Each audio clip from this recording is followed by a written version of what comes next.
ஔவையார் பாடசாலையின் 6வது ஆண்டு விழாவிற்காக இங்கு இணைந்துள்ள மாண்புமிகு பெற்றோர்களே, ஆசிரியப் பெருமக்களே, குழந்தை செல்வங்களே மற்றும் பட்டிமன்றத்தில் கலந்து கொள்ளும் அறிவார்ந்த பேச்சாளர்களே அனைவருக்கும் இனிய காலை வணக்கம்.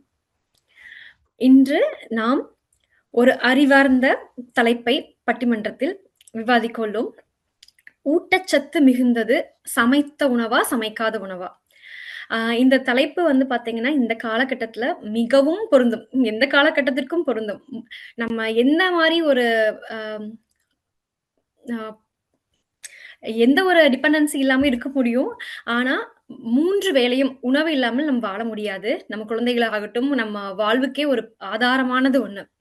"உடல் வளர்த்தேன், உயிர் வளர்த்தேனே, உணவே மருந்து" என்ற நம்மளுக்கு நம்ம முன்னோர்கள் வந்து நம்மளுக்கு காலங்காலமா கடத்தி வச்சத நம்ம தினமும் வந்து கடைபிடித்துட்டு இருக்கோம். அ அதனால அ ஒவ்வொரு பெற்றோர்களுக்கும், ஒவ்வொரு குடும்பத்திலும் கருத்துக்கள் நிறைய இருக்கும். இல்ல சமைக்காத உணவ சாப்பிட்டா தான் நம்ம வந்து இவ்ளோ ஆரோக்கியமா இருக்க முடியும். சமைத்த உணவ சாப்பிட்டா தான் இவ்ளோ ஆரோக்கியமா இருக்க முடியும்னு. இப்ப வந்து அம் நம்ம அமெரிக்க மண்ல வேற வேற நாட்ல இருந்து, வேற வேற பகுதியிலிருந்து இணைந்திருந்தாலும், ஒவ்வொரு இல்லத்திலும் உள்ள முத்தான கருத்துக்களை இங்க வந்து கொண்டு வந்து குடுங்க. இதிலிருந்து அலசி ஆராய்ந்து எது வந்து சிறப்பான உணவு அப்படின்னு பார்க்கலாம். நன்றிங்க. முதலில் சமைத்த உணவே ஆரோக்கியமானது அப்படின்னு பேச வருகிறார் ஆசிரியர் மீனா. வருக மீனா.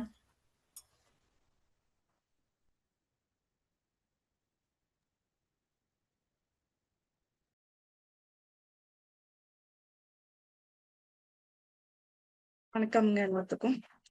தித்திக்கும் தெள்ளமுதாய் தெள்ளமுதின் மேலான என் முக்கனியே, என் முத்தமிழே, உனக்கு வணக்கம். இளையோருக்கும் என் அன்பான வணக்கங்கள்.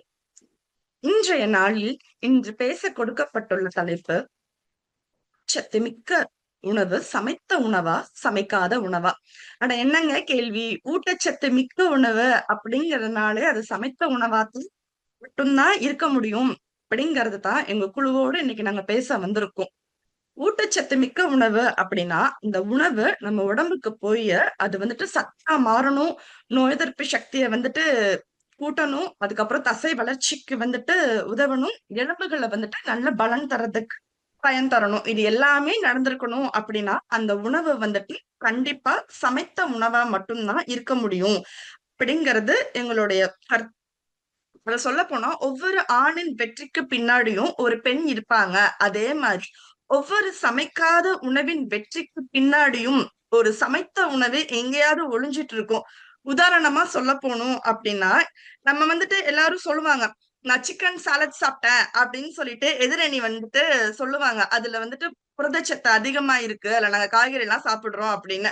ஆனா, அந்த சிக்கன் சாலட்ல அந்த உபயோகப்படுத்தப்படுற சிக்கன் வந்துட்டு ஒண்ணு வேக வச்சிருக்கணும். இல்லாட்டி வந்துட்டு அத சுட்டிருப்பாங்க. ஏதாவது ஒண்ணு பண்ணிதான் அந்த சிக்கன் வந்துட்டு நமக்கு அதிகமான சத்த தரக்கூடியதா இருக்கும். அதனால அந்த இடத்துலயுமே உங்களுக்கு இப்ப பார்த்தீங்க அப்படின்னா, அத வேக வச்சது, சமைத்தது அப்படிங்கிறது ஒளிஞ்சிட்டு இருந்து, அந்த சாலட் அப்படிங்கிறத அவங்க பெருமையா சொல்ற மாதிரி இருக்குது.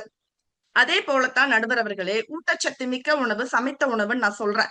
எங்க ஊர்ல எல்லாம் பாத்தீங்கன்னா, அடை அப்படிங்கிறத அந்த காலத்துல இருந்து இப்ப கொண்டு வராங்க. அந்த அடைன்னு பாத்தீங்கன்னா, உங்களுக்கு வந்துட்டு அதுல இருக்கிற அரிசி, பருப்பு, தானியங்கள் எல்லாமே வந்துட்டு பச்சையா சாப்பிட முடியாது. ஆனா அதே அடைய நம்ம வந்துட்டு எல்லாத்தையும் எடுத்து ஊற வச்சு அத சமைச்சு சாப்பிடும்போது, அதுல இருக்கிற சத்துக்கள் வந்துட்டு நம்ம உடம்புக்கு அவ்ளோ பலன் தர்றதா இருக்குது.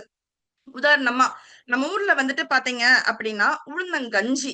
அந்த உளுந்தங்கஞ்சி, உளுந்தஞ்சோறு, எள்ளுத் துவையல் நம்ம முன்னோர்கள்லாம் வந்து சாதாரணமா உள்ளவங்க கிடையாது. அவங்க இத இத சாப்பிட்டா இந்த இந்த சத்து நமக்கு இருக்கு அப்படின்னு சொல்றத சிறப்பா சொல்றவங்க தான் நம்ம முன்னோர்கள். இப்ப உளுந்தஞ்சோத்துக்கு தொட்டுக்க எள்ளு துவையல் அப்படின்னு சொல்லுவாங்க.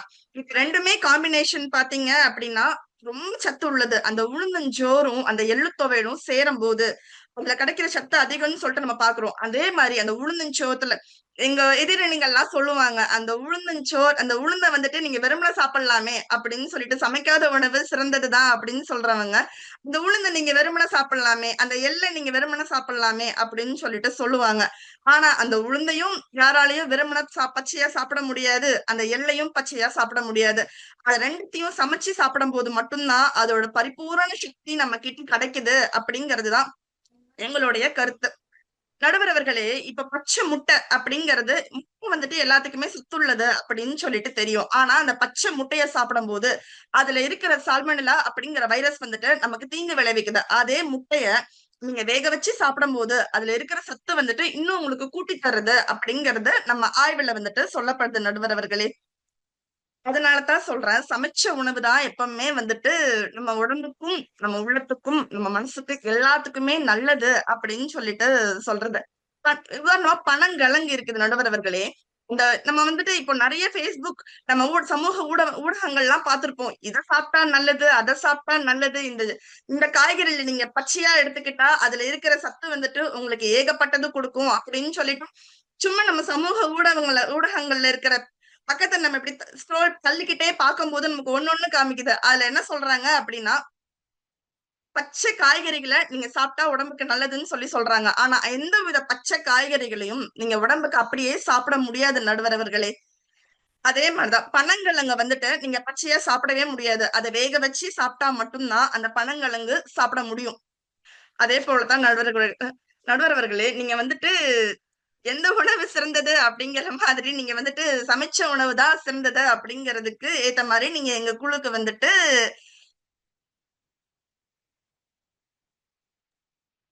சாரி சமைத்த உணவு தான் சிறந்தது அப்படின்னு சொல்லிட்டு உங்களுடைய கருத்து தரணும் அப்படின்னு சொல்லிட்டு நாங்க நன்றி, வாய்ப்பளித்தமைக்கு நன்றி கூறிய விடைபெறுகிறேன். நன்றி, வணக்கம். அருமை மீனா, அருமை அருமை. சமைத்த உணவு சிறந்தது அப்படின்னு நிரூபிக்கிறதுக்காக நீங்க அடுக்குனீங்க பாருங்களேன் உணவுப் பொருட்கள். இப்பவே எனக்கு பசிக்குது. எனக்கு அப்படியே நான் எங்க ஊர்ல போய் எங்க அப்பத்தா கையில சாப்பிட்ட அந்த நினைவு அப்படியே திரும்பி வந்துருச்சு. அருமை. எனக்கு தெரிஞ்சு இந்த பட்டிமன்றத்துல நிறைய உணவுகள் அடுக்கப்பட போது. நம்ம அந்த பட்டிமன்றம் முடிஞ்சோன்னே வீட்டுல போய் எல்லாரும் எனக்கு இது பண்ணி கொடு, அது பண்ணி கொடுன்னு கேட்டுக்க போறோம். சமைச்சு சாப்பிட போறோம். அது மட்டும் உறுதியா தெரியுது. உண்மைதாங்க மீனா. நீங்க அடுக்குன எல்லா பொருட்களுமே சமைத்து சாப்பிட வேண்டியது. ஆனா, நம்மளுக்கு இன்னொரு அணி இருக்காங்க. அவங்க அடுக்க போறாங்க சமைக்காம எது சாப்பிட்டா நல்லதுன்ட்டு. நீங்க முட்டைய பத்தி பேசுனீங்க இல்லையா? நான் வந்து ஒரு வேளாண் குடும்பத்துல பிறந்து வந்த பொண்ணு. எங்க தோட்டத்திலேயே கோழி முட்டை போட வரைக்கும் நாங்கலாம் காத்திருந்து அந்த முட்டைய எடுத்து பச்சையா சாப்பிட்டுருக்கோம். அப்ப நம்ம இந்த மாரி எந்த பிரச்சனைகளும் வந்ததில்ல. அப்புறம் வந்து பாத்தீங்கன்னா, நம்ம தோட்டத்துல அருவி குத்தும்போது எங்க பாட்டிக்கெல்லாம் பாத்தீங்கன்னா, நெஞ்சு புடிச்சுக்குன்னு ஒண்ணு சொல்லுவாங்க. அதுக்கு நெஞ்சு குத்து அந்த மாரி. அப்ப முதல்ல அவங்க குடிக்கிறது வந்து காலை எழுந்துச்சுன்னா பச்சை முட்டைய தான் குடிப்பாங்க. அது வந்து ஒரு 10 நாள், 20 நாள்னு குடிச்சா பாத்தீங்கன்னா, நாட்டு முட்டை குடிச்சா உடனே அந்த நெஞ்சு குத்து சரிப்படும் அப்படின்னு சொல்லுவாங்க. நானுமே அவ்ளோ பச்சை முட்டை குடிச்சிருக்கேன். ஆனா, இந்த கால சூழ்நிலைகள்ல அது வாய்ப்பு கொஞ்சம் கம்மியா இருக்கு. அப்புறம் நம்ம என்ன மாரி உணவுப் பொருட்கள் நம்ம கோழிக்கு குடுக்குறோம், அதுவும் ஒரு பெரிய ஒரு காரணின்னு வச்சுக்கோங்களேன். அதான் இதுல வந்து மாற்று கருத்து இருக்கு. பச்சை முட்டைகளை இன்னும் குடிச்சு வரவங்க, அந்த உடலுக்கு பலம் பண்ற மாரி போட்டிகள் கலந்துக்கிறவங்களுக்கெல்லாம் அதான் அதிகமா விரும்புவாங்க. அருமையான கருத்துக்களை முன் வச்சீங்க மீனா. அடுத்தது அருண்குமார் ஐயா வாங்க. சமைக்காத உணவே ஊட்டச்சத்து மிக்கது அப்படின்னு. போட்டி மிகவும் கடுமையாக இருக்கும்னு நினைக்கிறேன். வாங்க ஐயா. அனைவருக்கும் வணக்கம். நடுவர் பெரிய நாயகிக்கும் அனைத்து வருங்கால தலைவர்களான நமது குழந்தை செல்வங்களுக்கும் பெற்றோர்களுக்கும் முதற்கள் வணக்கத்தை தெரிவித்துக் கொண்டு என் உரையை ஆரம்பிக்கிறேன். இந்த பட்டிமன்றத்தோட தலைப்புல வந்து ஒரு சிறப்பு இருக்கு நடுவர் அவர்களே. அதாவது சமைத்த உணவு ஊட்டச்சத்து மிக்கதா, சமைக்காத உணவு ஊட்டச்சத்து மிக்கதா அப்படின்றதுதான் தலைப்பு. அதாவது எது வந்து ஊட்டச்சத்து மிக்க உணவு, எது வந்து நமக்கு அதிக ஊட்டச்சத்தை தருகிற உணவு அப்படின்றதுதான் தலைப்பு. அதிக ஊட்டச்சத்து அப்படின்றத நம்ம ஒரே ஒரு நிமிஷம் இயற்கையை சுற்றி ஒரு நிமிடம் பார்த்தால் போதும். உற்றெல்லாம் நோக்க வேண்டாம், பாருங்க. மனிதனை தவிர வேறு எந்த ஜீவராசியாவது சமைத்த உணவை சாப்பிடுகிறதா? எந்த ஜீவராசியும் சமைத்த உணவை சாப்பிடுவதில்லை. மனிதன் மட்டும்தான் சமைத்து சாப்பிடுகிறான். சரிங்களா? இன்னொன்னு பார்க்கணும். நம்ம வந்து இன்னைக்கு வந்து நம்ம அறிவியல் வளர்ச்சி அடைஞ்சிட்டோம். நம்ம வந்து மனிதனுடைய அறிவியல் வளர்ச்சி எங்க ஆரம்பிச்சிச்சு? முதல்ல அறிவியல் கண்டுபிடிப்பை எதை சொன்னாங்க அப்படின்னா, சிக்கிமுக்கி கல்லு மோதி நெருப்பு உண்டானது. அந்த நெருப்பை கண்டுபிடித்த பிறகுதான் மனிதனே சமைக்க தொடங்கினான். அந்த நெருப்பை கண்டுபிடித்த உடனே அவன் சமைக்கல. அதுக்கப்புறம் பல 100 ஆண்டுகளுக்கு அப்புறம் தான் சமைக்க ஆரம்பிச்சான். சோ இன்னைக்கு வந்து நம்ம சமைத்த உணவு தான் ஊட்டச்சத்து மிக்கதுன்னா ஒரே வரியில் நம்மளால சொல்லிட முடியாது நடுவர் அவர்களே. சமைக்காத உணவு நிறைய இருக்கு. நிறைய பொருட்களை நம்ம சமைக்காம சாப்பிட முடியும். பழங்கள், காய்கறிகள். நம்மை சுற்றி இருக்கக்கூடிய இயற்கை உணவுகள் எல்லாத்தையுமே நம்மளால சமைக்காம சாப்பிட முடியும்.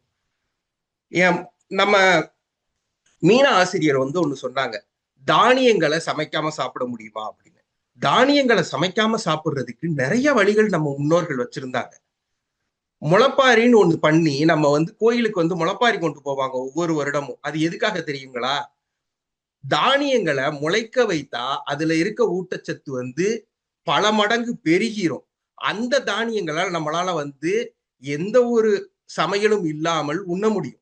சோ அனைத்து தானியங்களும், மீனா ஆசிரியர் சொன்ன அனைத்து தானியங்களும், அரிசியில இருந்து, பருப்புல இருந்து, உளுந்துல இருந்து, எள்ளுல இருந்து, அனைத்து தானியங்களையுமே நம்மளால வந்து முளை கட்டிய பிறகு சாப்பிட முடியும்.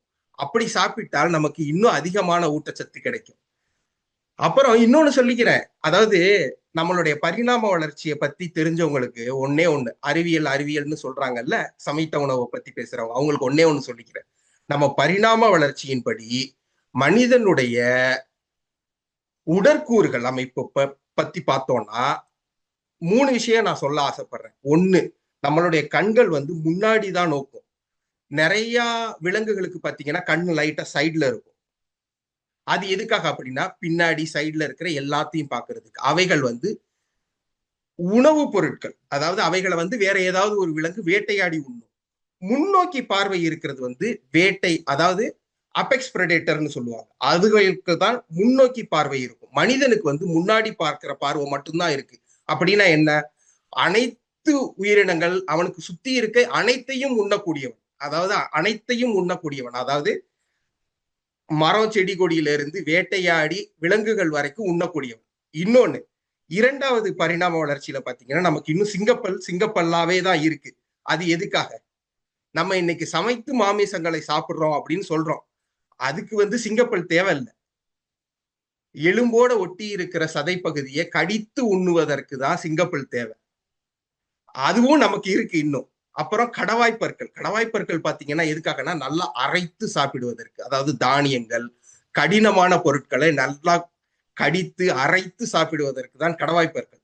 சோ அதுவும் மனிதனுக்கு இன்னும் இருக்கு. சோ இதுபடி பாத்தீங்கன்னா நம்மளை சுத்தி இருக்கக்கூடிய அனைத்து உணவுகளையும் அப்படியே சாப்பிடுவதற்காக அமைக்கப்பட்ட உடல் கூறு தான் மனிதனுக்குரியது. இதுக்கப்புறம் இன்னொன்னு சொல்லிக்கிறேன். இன்னைக்கு வந்து அறிவியல் வளர்ச்சினால நமக்கு வந்து ஊட்டச்சத்து, பல புரதங்கள் அப்படின்னு சொல்லி நம்ம பேசுறோம். இதுல வந்து சில புரதங்கள் பாத்தீங்கன்னா நீரில் கரைந்து விடும். அதாவது அடுப்பில் வைத்து அதை சூடு பண்ணினவுடன் அது வந்து உடைந்து அது மனிதனுக்கு கிடைக்காமலே போய்விடும். அப்படிப்பட்ட உணவுகளில் சில சத்துக்கள் வந்து விட்டமின் சி, விட்டமின் B12 போன்ற சத்துக்கள் வந்து மனிதனுக்கு தேவை என்றால் பச்சையான உணவை தான் உண்ண வேண்டும். அவைகளை சூடு செய்த அடுத்த நொடி பொழுதே நமது உணவிலிருந்து அது போய்விடும். சோ நீங்க சொல்லலாம் பனங்கிழங்கு நான் சாப்பிடணும் அப்படிங்கலாம். அதுல இருக்க விட்டமின் சி உங்களுக்கு வேணும்னா நீங்க பச்சையான உணவை சாப்பிட்டே ஆக வேண்டும். நீங்க பச்சையான உணவை சாப்பிடாம எனக்கு விட்டமின் சி வரும் அப்படின்னா வராது நடுவர் அவர்களே. சோ அவங்க சொன்னாங்க சமைத்த உணவை சாப்பிட்டுக்கிட்டு அவங்க சமைக்காத உணவை சாப்பிடுறேன்னு சொல்லிடுவாங்க அப்படின்னு. கிடையாது. ஒரு சில தாதுக்கள் உங்கள் உடம்புக்கு வேணும் என்றால் நீங்க சமைக்காத உணவை கண்டிப்பாக சாப்பிட வேண்டும். அப்படி பார்த்தா சமைக்காத உணவுல அனைத்து சத்துக்களும் கிடைக்கும். நீங்க சமைத்துதான் சாப்பிடணும்னு அவசியம் இல்லை. முருங்கைக்கீரையை வந்து நம்ம சமைக்காம சாப்பிட முடியும் நடுவர் அவர்களே. சோ முருங்கைக்கீரையை நீங்க சமைக்காம இலையில இருந்து பறிச்சு சாப்பிட்டீங்கன்னா அதுல உடம்புக்கு தேவையான அனைத்து சத்துக்களும் அதுல கிடைக்கும். இன்னும் எங்க ஊர்ல வந்து எங்க பாட்டி எல்லாம் வந்து தோட்டத்துல வேலைக்கு போறப்போ வந்து முருங்கை இலைய பறிச்சாங்கன்னா அப்படியே சாப்பிடுவாங்க. முருங்கை இலை பறிச்சு சாப்பிடுவாங்க. அப்புறம் வந்து நம்ம வேப்பங்கொழுந்து இருக்குல்ல, வேப்பங்கொழுந்த பறிச்சு சாப்பிடுவாங்க. இதெல்லாம் அப்படியே வேலை செஞ்சுக்கிட்டு இருக்க நடந்து போறப்ப சாப்பிடுற விஷயங்கள். அதனாலதான் அவங்களுக்கு வந்து இன்னைக்கும் சத்தோட ஆரோக்கியத்தோட எந்த நோயும் இல்லாம நல்லபடியாக வாழ்ந்து கொண்டு இருக்கிறார்கள். சரிங்களா? இன்னைக்கு நம்ம சமைச்சு சாப்பிடுறோம்னு நம்ம பாதி ஊட்டச்சத்தை தான் சாப்பிடுறோமே தவிர முழு ஊட்டச்சத்தை நம்ம சாப்பிடுறதே இல்லை. இதை நான் வந்து இங்க கண்டிப்பா பதிவு பண்ணிக்கிறேன். சோ பதிவு பண்ணிட்டு இதன் மூலம் வாய்ப்பு கூறிய அனைத்து உள்ளங்களுக்கும், பேக்ரவுண்ட்ல ஒர்க் பண்ற அனைத்து தன்னார்வலர்களுக்கும் நன்றி கூறி வாய்ப்பளித்தமைக்கு நன்றி சொல்லி விடைபெறுகிறேன். நன்றி, வணக்கம்.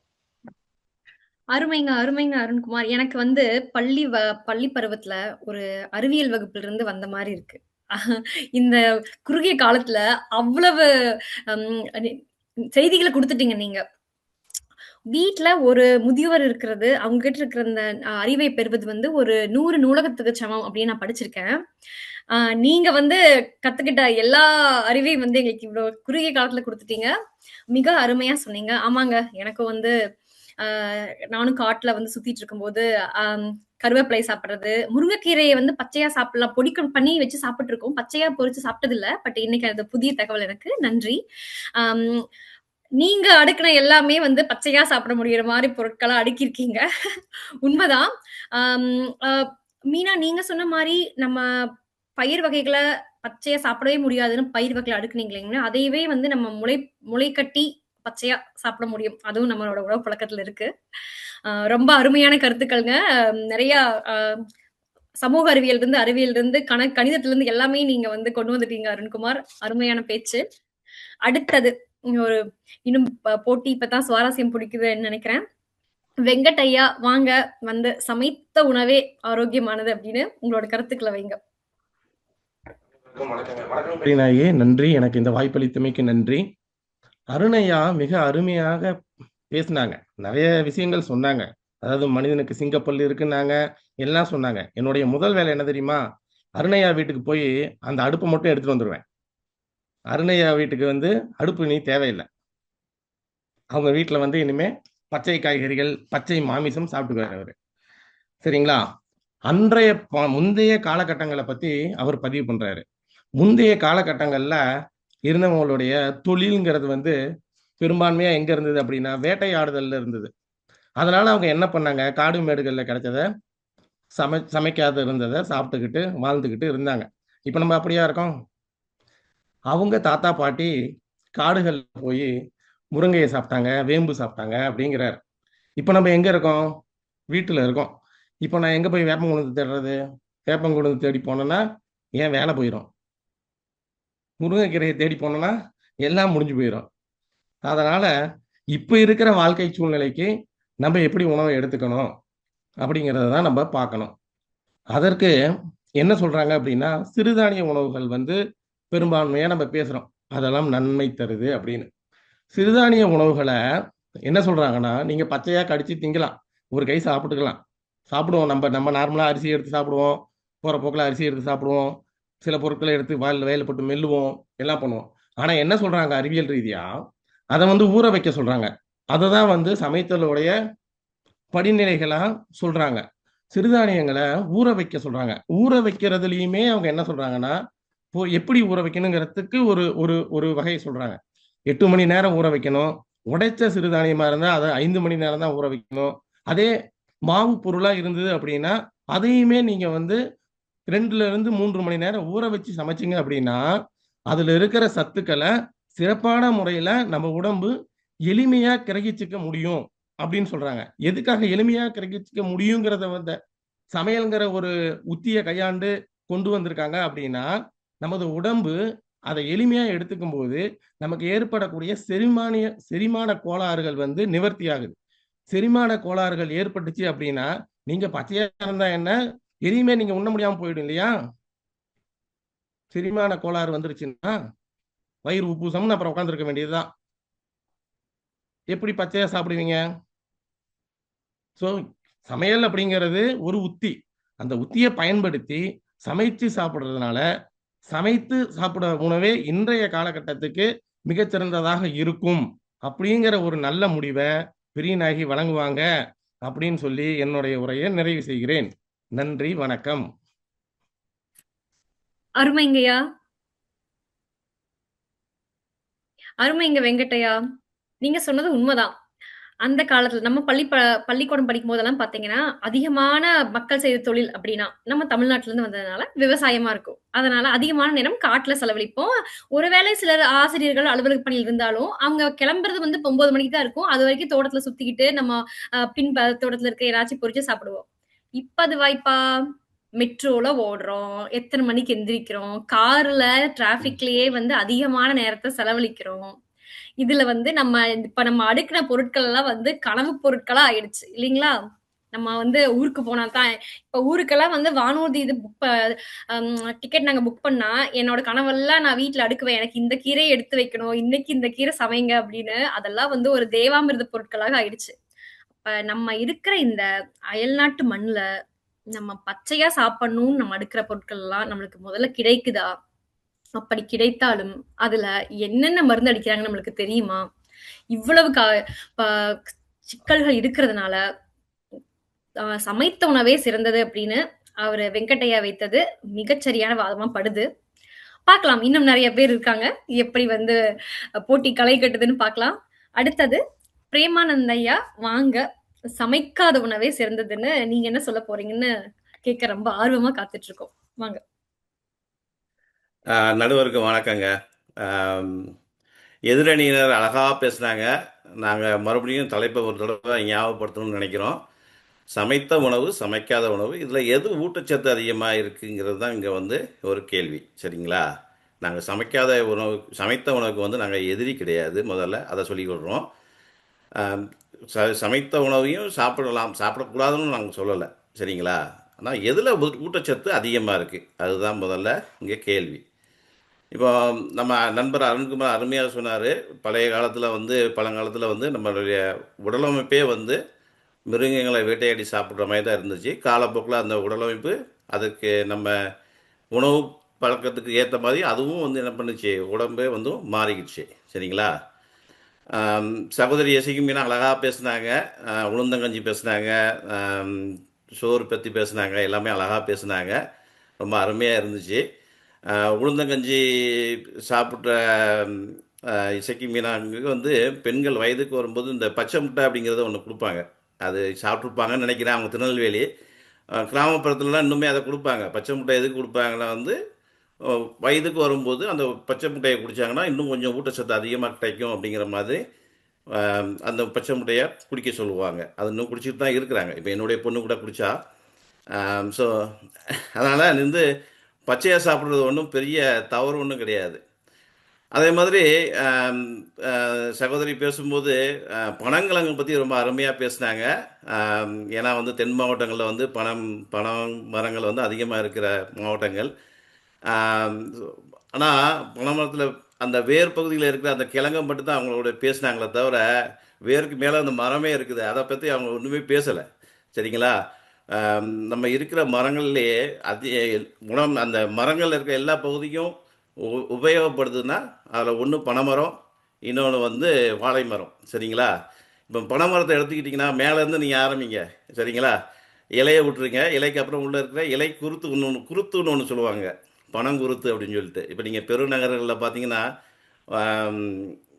நீங்கள் சாலை ஓரங்கள்லேயே வந்து இந்த பனங்குருத்தை வந்து வியாபாரம் பண்ணிக்கிட்டு இருப்பாங்க. நீங்கள் ஒரு சின்ன ஒரு பகுதியை வெட்டி கொடுப்பாங்க, அதுக்கு 20 ரூபாயோ 50 ரூபாயோ வாங்குவாங்க. சரிங்களா? பனங்குருத்து நீங்கள் அதை விட்டுட்டீங்க.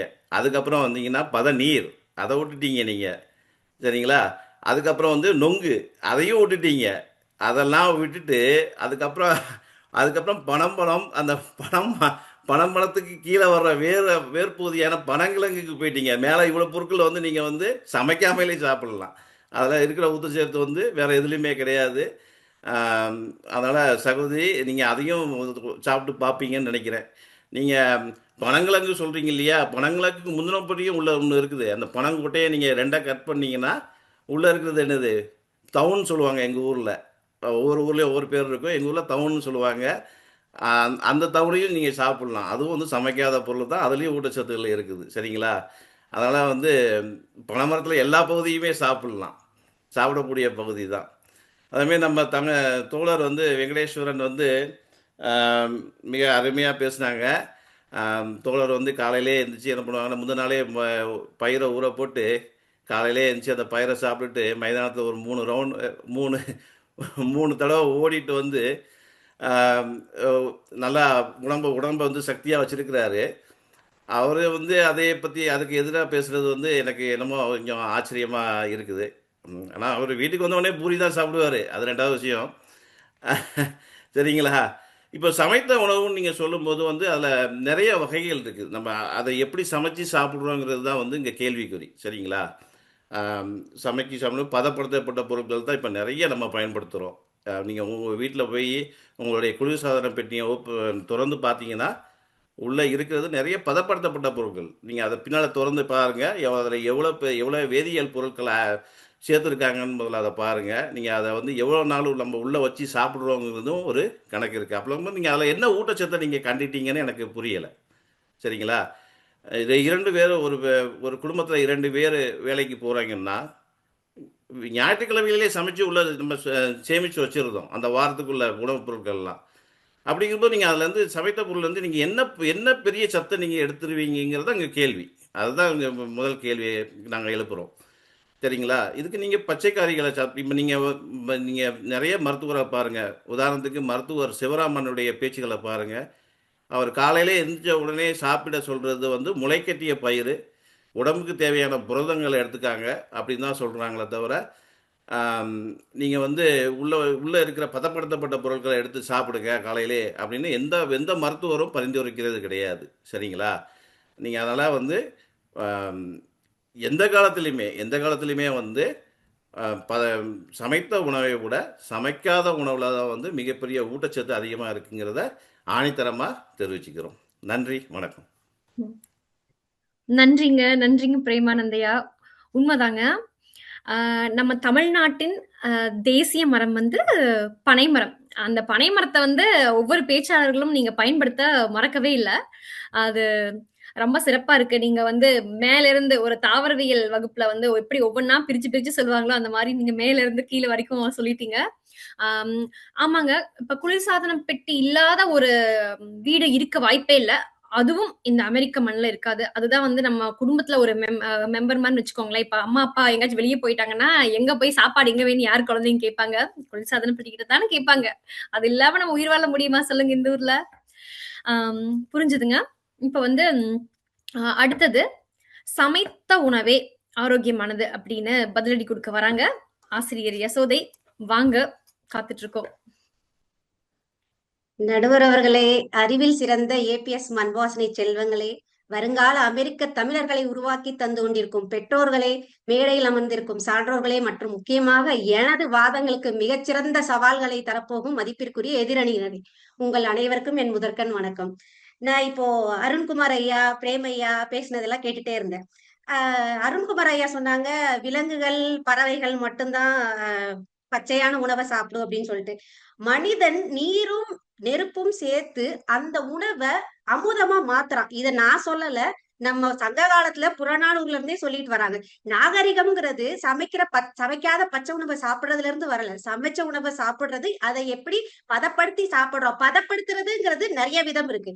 நாம வந்து அதை எப்படி நம்ம உடலுக்கு அதிக ஊட்டச்சத்து தர மாதிரி நம்ம மாத்தி எடுத்துக்கிறோம் அப்படிங்கிறத நான் இங்க ஞாபகப்படுத்த விரும்புறேன். அடுத்து வந்து இவங்க பத்தி நம்ம நடுவர் அவர்கள் சொன்னாங்க. முட்டை வந்து பச்சை முட்டையா குடிப்போம்னு. பிரேமையா கூட ஞாபகப்படுத்தாங்க. பெண்கள் வந்து பூ பெய்கிறப்போ பச்சை முட்டை குடுக்குறோம்ட்டு. எல்லாமே சரிதான், பச்சை முட்டை கொடுப்பாங்க. அது கூட உளுந்த போட்டு வறுத்து கருப்பட்டியா காய்ச்சி ஊத்தி, நாங்க என்ன சொல்றோம்னா வெறும் சமைக்காத உணவு மட்டும் உடம்புக்கு ஊட்டச்சத்து கொடுக்காது. அது அதுக்காக நீங்க வெறும் சமைக்காத உணவே உங்களால சாப்பிட்டுட்டு இருக்கவும் முடியாது. ஊட்டச்சத்துங்கிற பேர்ல உணவோட அளவு நீங்க கம்மி பண்ணிருவீங்க. பிள்ளைங்களுக்கு கொடுத்து பாருங்க, சமைக்காத உணவா கொடுத்தா சாப்பிடுவாங்களா? அப்போ சமைக்காத உணவு கூட எப்போ சமைத்த உணவு சேருதோ அங்கதான் ஊட்டச்சத்து சேருது. பூ பெய்தல்ல இருந்து அந்த டைம்ல நம்ம கொடுக்கறது. இப்போ நம்ம பிரேமையா சொன்னாங்க பதனின்னு சொல்லிட்டு. பதனிய காய்ச்சினாதான் கருப்பட்டி. அந்த கருப்பட்டி அப்போ பதப்படுத்தப்பட்ட உணவு. அதை நீங்க சேர்க்கும் போதுன்னு உங்களுக்கு எல்லா சத்துமே வருது. இவங்க எல்லாம் பேசுறத பார்த்தா எனக்கு என்ன தோணுதுன்னா, இவங்க அம்மா சின்ன பிள்ளைல இவங்களுக்கு வந்து கேரட் ஜூஸி வெள்ளிக்காயும் தான் பாட்டுல ஊத்தி கொடுத்த மாதிரியே இவங்க பேசிட்டு இருக்காங்க. நடுவர் அவர்களே, கொஞ்சம் நீங்க நல்லா நோட் பண்ணிக்கணும். அடுத்து, நம்ம சின்ன பிள்ளைங்களை நம்ம எப்படி வளர்ந்தோம்? பருப்பை நல்லா வேக வச்சு அதுல நெய்ய ஊத்தி சாதத்துல போட்டு பிசைஞ்சு பருப்பு சோறுன்னு வாயில ஊட்டி விட்டாங்களே, அந்த உணவைத்தானே நீங்க எல்லாம் சாப்பிட்டு வளர்ந்தீங்க. இல்ல உங்க அதனாலதான் அந்த சத்து உங்ககிட்ட ஊட்டச்சத்து இருக்கறனாலதான் இன்னைக்கு அமெரிக்கால நம்ம இப்ப வீடியோ கால்ல உட்கார்ந்து இவ்வளவு தெம்போட நம்மளால பேச முடியுது. நான் இத வந்து ஒரு ஐடி பாணியில நிறைய பேர் ஐடில ஒர்க் பண்றவங்கள, அதனால அந்த பாணியில நான் பேசுறேன். சமைக்காத உணவுங்கிறது ஒரு ரா டேட்டா மாதிரி நடுவர் அவர்களே. அத அப்படியே வச்சு நம்ம எதுவுமே பண்ண முடியாது. அத வந்து அம்மாங்கிற ப்ராசஸரு, ஓகே, அன்புங்கிற அல்காரிதம் போட்டு அடுப்புல வச்சு கம்பைல் பண்ணி தர்ற அந்த பருப்பு சோறு தான் இன்னைக்கும் நம்ம மூளையில இருக்க சாஃப்ட்வேரை வந்து நல்ல வேலை பண்ண வைக்குது. அந்த சத்து இருக்கறனால தான் நம்ம இன்னைக்கு உட்கார்ந்து இவ்வளவு தைரியமா நம்ம பேசிட்டு இருக்கோம். நாங்க ஒண்ணும் அதுவோட நின்றல நடுவர்களே. நாங்க சமைச்ச உ ச சாதம் தான் சமைச்ச சாப்பாடு தான் ஊட்டச்சத்து மிக்கதுன்னு எதுல சொல்றோம்னா, நம்ம பரம்பரையா நம்ம ஊர்ல ஒரு விருந்துனா அதுக்குன்னு ஒரு முறை, ஒரு வரையறை வகுத்து வச்சிருக்காங்க. இப்படித்தான் சாப்பிடணும்னு சொல்லிட்டு. அதுல ஆரம்பிக்கிறது தான் சாம்பார், பருப்பு சாதம். அதுக்கப்புறம் ரசத்துக்கு வருவோம். அங்க வந்தும் நாங்க சும்மா இல்ல. மிளகு, சீரகம், பூண்டுன்னா ஒரு ஆயுதப்படையை அதுக்குள்ள நாங்க இறக்கிருவோம் நடுவர்களே. மிளகு எடுத்துக்கோங்க. மிளகு வந்து கிருமிக்கு எமன்னு சொல்றோம். சீரகம் அகத்தை, சீரகம்ங்கிற பேரே சீர் செய்யும் அப்படின்னு சொல்றோம். சோ அப்புறம் பூண்டு வந்து வாயுவை விரட்டும். உங்களால மிளகு எவ்வளவு அப்படியே சமைக்காம சாப்பிட முடியும், இல்ல பூண்டு தான் எவ்வளவு சமைக்காம சாப்பிட முடியும், இல்ல ஜீரகத்தை நீங்க சாப்பிட்டுருவீங்களா? அப்படியே உங்களால சாப்பிட முடியுமா? ஆனா அதையெல்லாம் போட்டு நுரத்ததும்ப இறக்கி வாழை இலையில ஊத்தி இப்படி எடுத்து இப்படி சாப்பிடுவோம் பாருங்க. இல்லாத சத்தெல்லாம் எங்க உடம்புல அப்படியே ஜிவ்வுன்னு ஏறிடும் நடுவர் அவர்களே. அடுத்து வாழைப்பழம் நாங்க சாப்பிடுவோம். எதிரணி கேட்பாங்க, வாழைப்பழம் எதுக்கு அப்ப சாப்பிடுறீங்க? அங்கதாங்க புத்திசாலித்தனமே இருக்கு. அந்த சமைக்காத வாழைப்பழம் எங்களுக்கு ஒரு சைடு ஹீரோ மாதிரி. சமைச்சது சமைச்சது உணவு சாப்பிட்டதுக்கு அப்புறம் அது எங்களோட ஜீரண பாதையை என்ன பண்ணிரும், சீர் பண்ணிரும். பின்னாடி வர்ற இந்த வாழைப்பழம் என்ன பண்ணும், ஊட்டச்சத்தை வாரி வழங்கும். அதனால இப்பவும் நாங்க என்ன சொல்ல வர்றோம்னா, சமைக்காத உணவு மட்டும்தான் ஊட்டச்சத்துன்னு இல்ல. சமைக்காத உணவோட அதோட அளவு நம்ம நிறைய எல்லாம் நம்மளால நம்ம உடம்பு ஏத்துக்காது. சாப்பிடவும் மாட்டாங்க. பிள்ளைங்கள்ல இருந்து எடுத்து சாப்பிடவும் மாட்டாங்க. எப்போ எங்களோட சமைச்ச உணவு சேருதோ அப்பதான் ஊட்டச்சத்து வந்து ஜாஸ்தியா இருக்கும் நடுவர் அவர்களே. அது மாதிரி எப்போ சாப்பிடணும், எப்படி சாப்பிடணுங்கிறத பார்த்து சாப்பிட்டோம்னா ஊட்டச்சத்து உடம்புக்கு நிறைய கிடைக்கும். கடைசியா ஒண்ணு சொல்றேன் நடுவர் அவர்களே. சாப்பிட்டு முடிச்சுட்டு ஒரு வெத்தலைய தட்டி சுண்ணாம்பை தடவி போட்டா செரிமானம் அம்புட்டுதான். சுண்ணாம்பு எலும்புக்கு நல்லது, வெத்தலை நெஞ்சுக்கு நல்லது. இதையெல்லாம் விட்டுட்டு ஜங்க் ஃபுட் கூட்டத்துக்கு நான் சொல்றது ஒண்ணே ஒண்ணுதான். கடையுணர்வு கவர்ச்சி, கைமுறை உணவே வளர்ச்சி. பசி வந்தா எதை வேணாலும் சாப்பிடலாங்கிறங்க. ருசி செஞ்சாதான் நாம மனுஷன். பச்சையா தின்னா அது மிருகம். பக்குவமா அதை சமைச்சு தின்னாதான் அது நாகரிகம். அடுப்புல வேகிறது வெறும் அரிசி இல்ல, நம்ம முன்னோர்களோட 2000 வருட கலாச்சாரம். கடைசியா நடுவர் அவர்களே, நான் உங்களுக்கு ஒரு கேள்வி கேட்கிறேன். நீங்க அருண்குமார் ஐயா வீட்டுக்கோ இல்ல பிரேம் ஐயா வீட்டுக்கோ போறீங்க. ஒரு தட்டுல 2 கேரட் தராங்க, இன்னொரு தட்டுல கேரட் அல்வா தராங்க. நீங்க எதை எடுத்துப்பீங்க? கேரட் அல்வா உங்களுக்கு தான் அவங்க உறவினர்கள் வரணும், உறவு மேம்படணும் அப்படின்னா கூட ஊட்டச்சத்துங்கிறத தாண்டி இப்ப அதுக்காக கேரட் அல்வால ஊட்டச்சத்து இல்லங்கிறது கிடையாது. இத சாப்பிடுறதுக்கு அதை சாப்பிடுறதுக்கு வர விருந்தினர் உபசரிக்கிறதுல இருந்து ஔவையார் எத்தனையோ பாடல் சொல்லியிருக்காங்க. உபசரிக்கிறதுல இருந்து எல்லாமே வந்து நம்ம எப்படி வச்சுக்கணும் அப்படின்னா, சமைத்த உணவோடு சேர்த்து குடுக்கறது தான் நம்ம உடம்புக்கு ரொம்ப அதிக ஊட்டச்சத்தை தரும் அப்படின்னு சொல்லிட்டு, இந்த எல்லா நம்ம சங்க இலக்கியம், புறநானூறு எல்லாருமே சொல்றதுதான் நான் இப்ப திருப்பி உங்களுக்கு ஞாபகப்படுத்த விரும்புறேன். அதே மாதிரி சோ இதை நீங்க ஞாபகம் வச்சுட்டு எங்களுக்கு ஒரு நல்ல தீர்ப்பா தருவீங்கன்ட்டு வாய்த்தமைக்கு நன்றி கூறி விடைபெறுகிறேன். நன்றி, வணக்கம். அருமைங்க, அருமைங்க யசோதை. நீங்க சங்க காலத்துல இருந்து எல்லாம் கொண்டு வந்து நிறைய யோசிக்க வச்சுட்டீங்க. உண்மைதாங்க. விருந்து அப்படின்னாலே நம்ம வந்து அறுசுவை உணவு வரும். அந்த அறுசுவையில நம்ம சமைக்காம வழங்குறது கடினம் தான். என்னதான் முருங்கைக்கீரை சாப்பிட்டாலும், என்னதான் நம்ம பச்சையா சாப்பிட்டாலும், எவ்வளவு சாப்பிட முடியும் சொல்லுங்க? ஆனா சமைச்சு வச்ச உணவை நம்ம வயிறு வலிக்க சாப்பிடுவோம் இல்லைங்களா? அப்ப யசோதை சொன்ன எல்லா கருத்துக்களுமே நியாயமா படுது இப்ப. சரி, அடுத்தது நம்ம ராஜேஸ்வரி ஆசிரியர் அழைச்சு எப்படி வந்து சமைக்காத உணவு வந்து இதுக்கு போட்டி போடுது அப்படின்னு பாத்திரலாம். வாங்க, யார் ராஜேஸ்வரி? ஔவையார் பாடசாலையின் 6வது ஆண்டு விழாவில் என் முதல் பயணம், அதுவும் என் தாய்மொழியில் ஒரு அறிவு சார்பு பயணமாக மாற்றிய வழிகாட்டிய அன்பார்ந்த தலைமை ஆசிரியர்களுக்கும் என் அன்பு செல்வங்களாகிய மாணவர்களுக்கும் என் ஆத்மார்த்தமான வணக்கங்கள். உடம்பார் அழியில் உயிரார் அழிவர், திடம்படம் மெஞ்ஞானம் சேரவும் மாட்டார், உடம்பை வளர்க்கும் உபாயம் அறிந்தே உடம்பை வளர்த்தேன் உயிர் வளர்த்தேனே. இத நான் சொல்லல, திருமூலர் சொல்றாரு. நம்ம உடம்ப வந்து எப்படி பேணி காக்கணும் அப்படின்னு. நம்ம உடல்ங்கிறது ஒரு ஆலயம் மாதிரி. அதுல உயிருள்ள பொருட்களை இயற்கையிலே கொடுக்கக்கூடிய, இயற்கையா விளையக்கூடிய உயிருள்ள பொருட்களை நம்ம உடம்புல சேர்த்துக்கணும்னு சொல்லி திருமூலரே வந்து அப்பவே சொல்லியிருக்காரு. எனக்கு தெரியும் நான் பேச போறது வந்து ஒரு சான்றோர்கள் கூடிய பட்டிமன்றத்தில் என்று. என் எதிரணியினர் எல்லாருமே வந்துட்டு வீட்டுல எப்படி ஒரு சமையல் பண்ணுவாங்களோ, சமைச்சு ஒரு கீரையை கடையிற மாதிரி கடைஞ்சு தகவல்களை வந்து எப்படி இங்க வந்து இன்ஃபர்மேஷன்ஸ் பிள்ளைங்களுக்கும் புரியணுங்கிறதுக்காக சில வார்த்தைகள் பரிமாறுவாங்களோ, அதுக்காக அதே போல பட்டிமன்றம் அப்படின்னு தலைப்பு கேட்ட உடனே தகவல்களை வந்து தேடி தேடி ஆராய்ஞ்சு இங்க வந்து கொட்டுவாங்க அப்படின்னு சொல்லிட்டு. என் எதிரணியில பேசிய யசோதை ஆசிரியர் வந்து ரொம்ப அழகா பேசினாங்க, ரொம்ப அருமையா பேசினாங்க. ஒரு விஷயம் சொன்னாங்க, அம்மா எடுத்த உடனே தொட்டில இருக்கும் போதே கேரட் ஜூஸ், பீட்ரூட் ஜூஸ் தான் குடிச்சிட்டு இருந்தீங்களா? அப்புறம் அம்மா கொடுத்த பருப்பு சாதம் தான் வந்து நம்மளோட திடன் அப்படின்னு சொல்லி அவங்க சொன்னாங்க. எனக்கு ஆனா என்னால ஒரு விஷயம் வந்து உறுதியா சொல்ல முடியும். ஒவ்வொரு உயிரும் இந்த உலகத்துல பிறக்கும் போது அதனுடைய முதல் உணவு சமைக்காத உலகத்திலேயே ஆகச்சிறந்த ஊட்டச்சத்துக்கள் மிகுந்த தாய்ப்பால். அது வந்து நான் வந்து இங்க அது வந்து திடனா சொல்லணும். அது நான் மட்டும் இல்ல, இங்க அணியினர் எல்லாருமே அதை தான் வலியுறுத்தணும்னு நினைக்கிறோம். அப்புறம் இன்னொரு விஷயம் சொன்னாங்க, ரசம். அவங்க வந்து கோயம்புத்தூர் பக்கம் வந்ததில்லைன்னு நினைக்கிறேன். பச்சைப்பள்ளி ரசம்னு ஒண்ணு வைப்பாங்க. அதுல வந்து அடுப்பு பக்கமே போக வேணாம். அதை நீங்க செஞ்சு உங்க குழந்தைங்களுக்கு கொடுத்து பாருங்க. சாதம் வேண்டாமா, அந்த ரசத்தை அப்படியே குடுன்னு சொல்லி அப்படியே வாங்கி குடிப்பாங்க. அதுல அவ்வளோ வந்து மருத்துவ குணங்கள் இருக்கு. அப்புறம் அவங்க வாயால ஒரு வார்த்தை சொன்னது எனக்கு ரொம்ப சந்தோஷம். அதாவது ரா டேட்டா. எங்களுடைய சமைக்காத உணவை வந்து அவங்க ரா டேட்டான்னு சொன்னாங்க. ஆமா. ஏன் அது வந்து ரா டேட்டா நான் ஒத்துக்கிறோம் அப்படின்னா, அது 100% இல்ல, எங்கள் அணியினர் எல்லாருமே 200% அதை ஒத்துக்கிறோம்.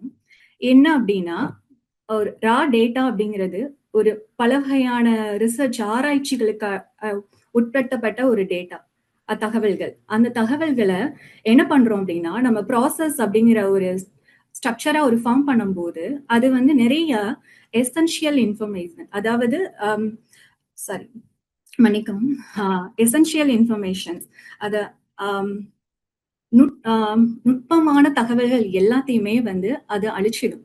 அதை தான் நாங்க சொல்ல வரோம். எங்களுடைய ரா ஃபுட், அதாவது சமைக்காத உணவுகளை நீங்க எப்ப சமையல் அப்படிங்கிற ஒரு இதுக்கு ஆட்படுத்துறீங்களோ அப்பொழுது நுண் ஊட்டச்சத்துக்கள் மட்டும் இல்ல, முக்கியமான ஊட்டச்சத்துக்களுமே அழிஞ்சிரும். ஏன்னா நம்ம அதை போட்டு வாட்டுவோம், வதக்குவோம், அவிப்போம், அதை எண்ணெயில போட்டு பொறின்னு பொரிச்சு எடுப்போம். அதுல எல்லா வகையான சத்துக்களுமே அழிஞ்சிரும்ங்கிறத மட்டும்தான் எங்க அணியினர் எல்லாரும் சொல்ல வரோம். இன்னொரு விஷயம் சொன்னாங்க, அதை யாரும் கேட்டாங்கன்னா அவ்வளவுதான், வாழைப்பழமும் வெத்தலையும் வந்துட்டு சைடு ஹீரோன்னு சொல்லிட்டு. மன்னிக்கணும் ஆசிரியை, அது சைடு ஹீரோல, அவங்கதான் மெயின் ஹீரோ. ஏன் அப்படின்னா, நீங்க சாப்பிட்ட அந்த கார்போஹைட்ரேட்டையும் அந்த மசாலா பொருட்களையும் உள்ள வந்து வயிறு ஜீரணிக்க முடியாம கஷ்டப்படும் போது நீங்க சாப்பிடுற அந்த வாழைப்பழத்துல வந்துட்டு நார்ச்சத்து, ஃபைபரும் அப்புறம் வந்து மெக்னீசியமும் அதிகமா இருக்கு.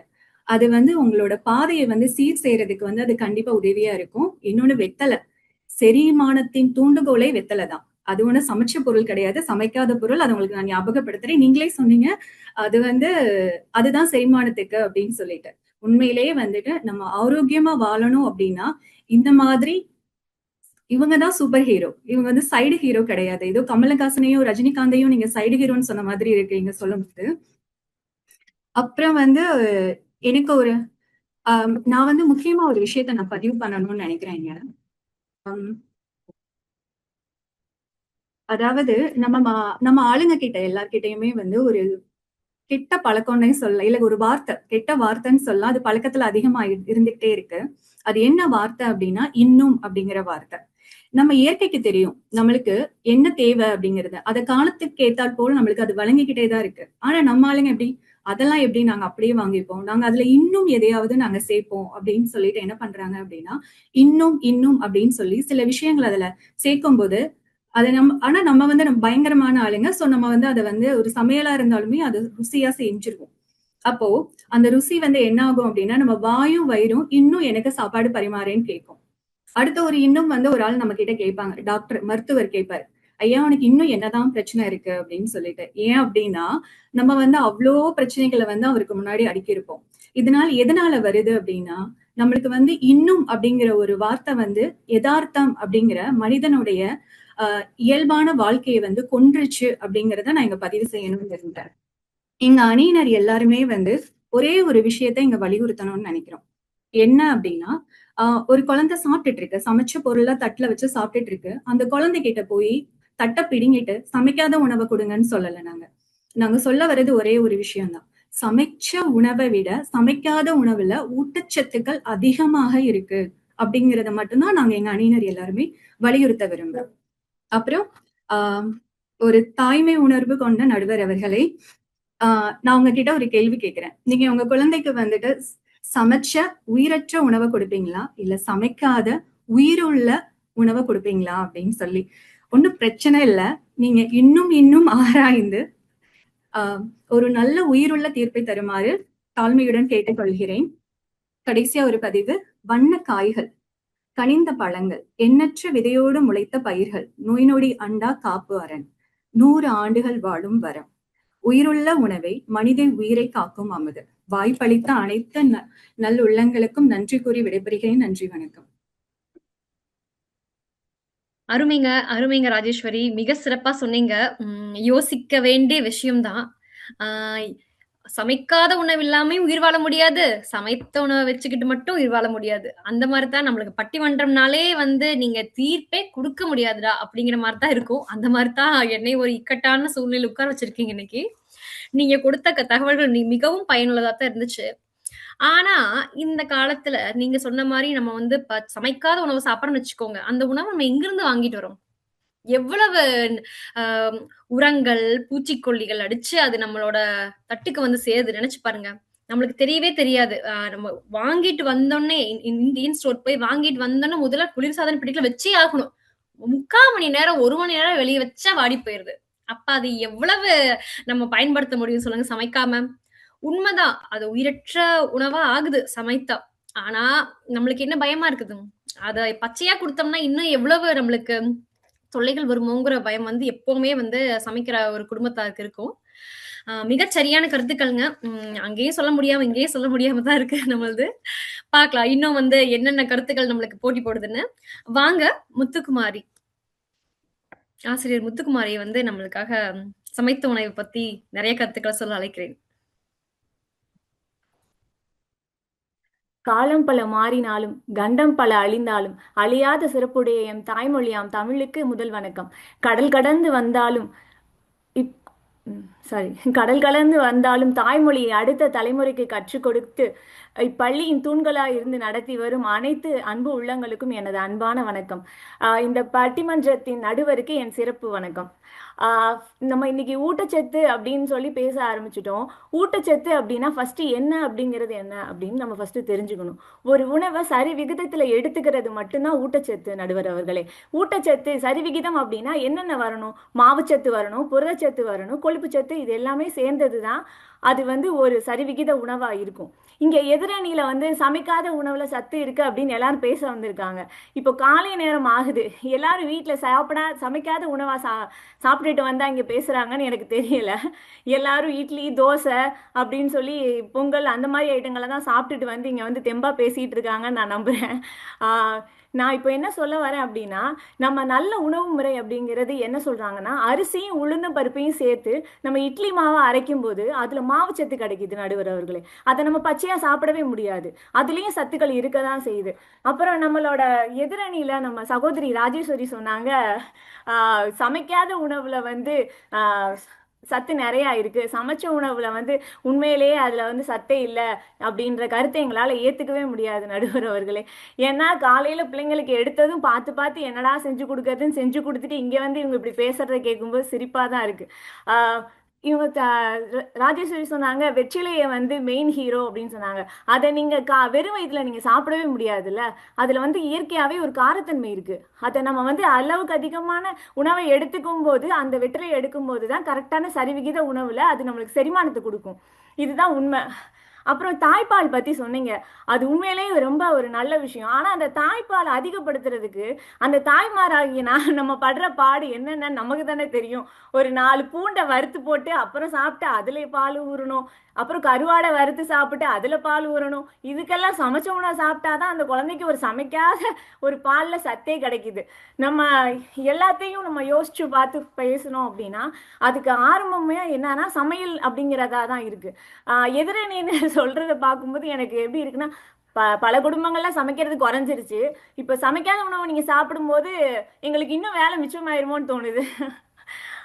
நீங்க சமைக்காத உணவுல பட்டியல் போடும்போது நாங்கெல்லாம் சரி நல்லதா போச்சு, நம்மளும் சமைக்காம வீட்லயே இருந்துடலாம்ப்பா அப்படிங்கிற மாதிரி கொஞ்சம் யோசிக்கிற மாதிரி இருக்கு. ஓகே. அடுத்தது வந்து அரிசியும் பருப்பும் நெய்யும் சேர்ந்த பொங்கல் இருக்குங்களே, அது வந்து சரிவிகித உணவுக்கு ஒரு சிறந்த எடுத்துக்காட்டு. நம்ம அதை வந்து ஒரு குறிப்பிட்ட அளவுல எடுக்கும்போது அதுல இருக்க சத்துக்கள் வந்து நமக்கு கரெக்டான இதுல கிடைக்குதுங்க. தானிய வகைகளை பச்சையா முளைக்கட்டி சாப்பிட்டா அதுல சத்து இருக்குங்கிறது உண்மைதான். ஆனா அதை எந்த அளவு நம்ம எடுத்துக்கிறோம், நம்ம குழந்தைங்களுக்கு எந்த அளவு அதை கொடுக்க முடியுது. இதே அதை வறுத்து பொடி பண்ணி ஒரு பவுடராவோ ஒரு தோசையிலேயோ இல்லைன்னா ஏதோ ஒரு சாதத்திலேயோ கலந்து கொடுக்கும்போது அந்த குழந்தைங்க சாப்பிட்றாங்க. நம்ம பெற்றோர்கள் என்ன பண்றோம், அதே மாதிரி நம்ம சகோதரி சொன்னாங்க, இன்னும் கேட்டே நம்ம பிரச்சனையை உருவாக்குறோம். ஆனா அதே நம்ம வாய் தான் திரும்ப குழந்தைங்க கொஞ்சமாச்சு சாப்பிடு அப்படின்னு சொல்லி சமைச்சதை கொடுக்கும்போது கேட்குறோம். ஏன்னா அவங்க சமைச்சு ருசியா சாப்பிட்டா மட்டும்தான் அவங்க அடுத்தது இன்னும் கொஞ்சம் தாங்கம்மா அப்படின்னு கேட்பாங்க. நம்ம பச்சை பச்சையா கொடுத்தோம்னா அம்மா சமைக்கவே மாட்டா போல, இதவே கொடுத்துட்டு இருக்காங்க அப்படின்னு அவங்களுக்கும் தோணிரும். நம்ம பழங்கள்லாம் பச்சையா எடுத்துக்கிறதுல தவறுங்க இல்லை, அதெல்லாம் நம்ம சமைச்சே சாப்பிட முடியாது, அதெல்லாம் ஒத்துக்கிறோம். சமைக்காத உணவு அப்படின்னு சொல்லும்போது கொரோனா காலம் நமக்கு ஞாபகம் வந்துருங்க. கொரோனா காலத்துல ஒரு குறிப்பிட்ட நாட்டுல சமைக்காத உணவு அவங்க எடுத்ததுனால உலகமே மொத்தமா முடங்கி போச்சு. அதை நம்ம அதுக்கெல்லாம் என்ன சொல்ல முடியும், எதை சமைச்சு சாப்பிடணும் எதை சமைக்காம சாப்பிடணும்னு வரைமுறை இருக்க போய் தான் நம்ம மனிதர்கள் முன்னோர்கள் வந்து பழங்காலத்துல இருந்து மாறி மாறி கண்டுபிடிச்சு அடுத்தடுத்த தலைமுறைக்கு இதெல்லாம் கரெக்டா இருக்கும்னு கொண்டு வந்திருக்காங்க. நம்ம திரும்பவும் பழைய மாதிரியே இதெல்லாம் சாப்பிடலாம் சொல்றதுக்கு நல்லா இருக்கே தவிர, நம்ம நடுவர் ஒரு நல்ல சிறந்த பாயிண்ட் சிறந்த ஒரு கருத்து சொன்னாங்க. உரங்கள் அதிகமா பயன்படுத்துறாங்க. நம்ம எதையுமே பச்சையா சாப்பிடணும் அப்படின்னாலே, பழங்களை சாப்பிடணும்னாலே பயமா இருக்கு. நம்ம ஊர்ல எல்லாம் ஒரு 2 நாள் வாழைப்பழம் வாங்கி வச்சோம்னா 2வது நாள் அது கருப்பேறி நமக்கு அதை பார்த்தாலே பழம் கெட்டு போச்சுன்னு தோணும். ஆனா இங்கெல்லாம் வாங்கி வந்து வெளியே வச்சாலும் 10 நாள் ஆனாலும் கெடுறது இல்லை. அதை பார்க்கும்போது இதையா நம்ம குழந்தைங்களுக்கு கொடுக்குறோம் அப்படின்னு ஒரு பயம் வருது இல்லை நம்மளுக்கு. அதெல்லாம் யோசிச்சு பேசணும்னு நினைக்கிறேன் நான். நம்ம அந்த காலத்துல இருந்தா ஒரு வேளை சரிவிகித உணவு ஊட்டச்சத்துன்னு பேசும்போது கரெக்டா இருந்திருக்கும்னு நினைக்கிறேன் நான். அடுத்தது நம்ம ஊர்ல இன்னொன்னு சொல்லுவாங்க நடுவர், இளைச்சவனுக்கு எள்ளு அப்படின்னு சொல்லுவாங்க. அதாவது மெலிஞ்சு போயிருக்க குழந்தைங்களுக்கு எள்ளு கொடுங்க அப்படின்னு சொல்லுவாங்க. அந்த எள்ளை வந்து பச்சையா நீங்க கொடுத்து பாருங்க, நம்மளாலே சாப்பிட முடியாது. அதுக்கு வறுத்து அதை பொடி பண்ணி அதை உருண்டையாக்கி அரைச்சு கொடுத்து அதுல கொஞ்சம் வெல்லம் போட்டு கொடுப்பாங்க, அந்த உருண்டையை சாப்பிடுவாங்க. இது மாதவிடாய் காலத்திலேயும் அந்த பிரச்சனை இருக்க குழந்தைங்களுக்கு ரொம்ப நல்லது அந்த எள்ளெல்லாம். அப்புறம் பஞ்சமுட்டி கஞ்சி அதெல்லாம் சொல்லுவாங்க. ஆனா அதை பத்தி எனக்கும் பெரிய இது தெரியாது. ஆனா அந்த மாதிரி எல்லாம் நம்ம முன்னோர்கள் வந்து செஞ்சு சாப்பிட்டதுனாலதான் நம்ம ஆரோக்கியமா இருக்கோம்னு நான் நம்புறேன். அடுத்து கீரை பத்தி பேசினாங்க. கீரையில வந்து விட்டமின் சி விட்டமின் இ இதெல்லாம் இருக்கு நடுவர் அவர்களே. ஆனா அதை பச்சையா சாப்பிடும்போது அது செரிமானம் அடையாது நம்ம உடம்புக்கு. அதை வந்து அதே மாதிரி அளவுக்கு அதிகமா வதக்கி செஞ்சோம் அப்படின்னாலும் அதுல சத்துக்கள் இருக்காது, அது ஒத்துக்கிறோம். ஆனா எந்த அளவுல நம்ம சமைக்கிறோம் அப்படிங்கிறதும் ஒரு முக்கியமான ஒரு விஷயம். இப்ப நம்ம எப்படி சமைக்கணும்னு பேசினா அதுக்கு ஒரு தனி பட்டிமன்றமே தேவைப்படும். அதனால அதை எந்த முறையில சமைக்கிறோம் எந்த அளவுல எடுத்துக்கிறோம் அப்படிங்கிறத நம்ம பார்க்கணும் நடுவர் அவர்களே. அடுத்து சமைத்த உணவுல வந்து பாக்டீரியா மற்றும் கிருமிகள் எல்லாமே அழிஞ்சு போயிருது. நம்ம சமைக்காத உணவுல நம்ம அப்படியே எடுக்கிற மாதிரி இருக்கு. அதனால அது கரெக்டா எடுத்து சமைச்சு வச்சு சாப்பிட்டோம்னா நல்லது அப்படின்னு சொல்றேன். அப்புறம் கேரட் தக்காளி கீரை இதெல்லாம் வந்து சமைச்சு சாப்பிடும்போது என்ன ஆகுது அப்படின்னா அதுல இருக்க சத்துக்கள் வந்து டைரக்டா நேரடியா உடம்பால உறிஞ்சப்படுகிறது. பச்சை கேரட்லாம் நான் பல்லுக்கிட்ட கொண்டு போயிட்டேன்னா பயப்படுது என் பல்லு. ஐயோ கடிக்க போறாளே, எனக்கு வாயெல்லாம் வலிக்குமே அப்படிங்கிற மாதிரி ஆயிடுது. இதே அதை ஒரு 4-5 கேரட்டை சேர்த்து போட்டு முட்டை சேர்த்து போட்டு குழந்தைங்களுக்கு கொடுத்தாலே சாப்பிட்றதுக்கு நல்லாவும் இருக்குது.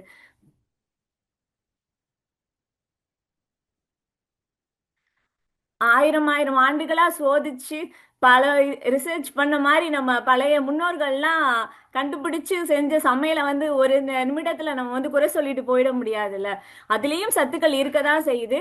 அதையும் நம்ம கடந்து தவிர்த்து போக முடியாது அப்படின்னு சொல்லிட்டு கடைசியா என்ன சொல்ல வரேன் அப்படின்னா, வள்ளுவர் கூறினது மாதிரி மிகினும் குறையினும் நோய் செய்யும். அளவுக்கு அதிகமா போனாலும் நோய் தான், குறைவா சாப்பிட்டாலும் நோய் தான். எந்த விகிதத்துல எடுத்துக்கிறோம் அப்படிங்கிறது ரொம்ப முக்கியம். அதனால நல்ல தீர்ப்பு சொல்லும் மாதிரி நடுவர் அவர்களுக்கு நன்றி கூறி விடைபெறுகிறேன். நன்றி, வணக்கம். அடடா அடடா முத்துக்குமாரி மிக சிறப்புங்க. பட்டாசு மாதிரி நிறைய கருத்துக்களை வந்து சிறப்பா இறக்கிட்டீங்க. உண்மைதாங்க. இப்ப வந்து நம்ம வந்து வீட்ல ஒரு பகுதியில் இருக்கோம். அம்மா சமைச்சிட்டு இருக்காங்க. எது வந்து நம்மள சுண்டி இழுக்கும்? அவங்க சமைக்கிற மனம் இல்லைங்களா?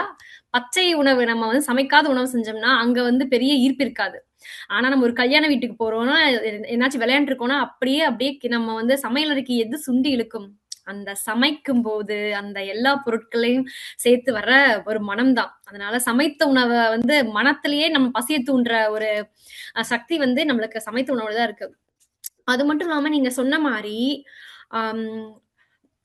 எல்லா பொருட்களையும் மாவாகட்டும், நம்ம ஜீரகம், மிளகு என்று நம்ம வந்து எல்லா பொருட்களாகட்டும், அதை எந்தெந்த விதத்துல எப்படி எப்படி கலந்து எவ்வளவு அளவாக சமைத்தால் முழு சத்தும் கிடைக்கிறது நம்ம முன்னோர்கள் வந்து காலங்காலமா நம்மளுக்கு கடத்தி வந்தது. இப்ப நம்ம என்னதான் பெண்கள் ஐடி வேலையில தொழில்நுட்பத்துல இருந்தாலும் சரி, ஒரு ஒரு இங்க அமெரிக்கால நம்ம பாத்தீங்கன்னா முக்காவது நேரம் வந்து நம்ம கார் ஓட்டிக்கிட்டு தான் இருப்போம். அங்க அவங்கள இறக்கி விட, இந்த வகுப்புல இறக்கி விட அப்படின்ட்டு. ஆனா எவ்வளவு நேரம் நம்ம கிட்ட ஒரு உடற்பயிற்சிக்கு நேரம் கிடைக்காட்டியும் நம்ம அதிகமான நேரம் செலவிடுவது வந்து சமையல் அறைதான். ஏன்னா நம்மள வந்து குழந்தைங்களுக்கு அந்த ஆரோக்கியத்தை கடத்தணும்னு நினைக்கிறோம். என்னோட நண்பர் ஒருத்தவங்க கேட்டாங்க. அவங்க வந்து ஜப்பானியர். அவங்க வந்து என்னை ஒரு கேள்வி கேட்டாங்க. நம்ம நெருங்கிய நண்பர்னால எனக்கு ஒரு ரொம்ப கேள்வி. நான் வந்து ஏர்போர்ட்ல எல்லாம் பார்த்தோம்னா நம்ம இந்தியர்கள் அதிகமா 4-5 பெட்டி கொண்டு வருவீங்க. என்னதான் கொண்டு வருவீங்க? உங்க பெட்டிக்குள்ள என்னதான் இருக்கும் அப்படின்னு கேட்பாங்க. நான் சொல்லுவேன், நிறைய எங்களோட அம்மாங்கெல்லாம் வந்து நாங்க கிளம்புறோம் இல்ல போறோம்னாலே வந்து 2 மாசமா வந்து எல்லாம் வறுத்து அரைக்க ஆரம்பிச்சிருவாங்க. எல்லாத்தையும் அரைச்சு கொடுக்கறது, எல்லா பொடிகள், மசாலா பொடிகள் ஆகட்டும், எல்லா பொடிகளும் கொடுப்பாங்க. நீங்க அதை என்ன பண்ணுவீங்கன்னு கேட்பாங்க. இப்ப கூட பாத்தீங்கன்னா என்னோட குளிர்பதன பெட்டியில கீழே அறையில அவ்வளவு மசாலாக்கள் தூங்கிட்டு இருக்கு.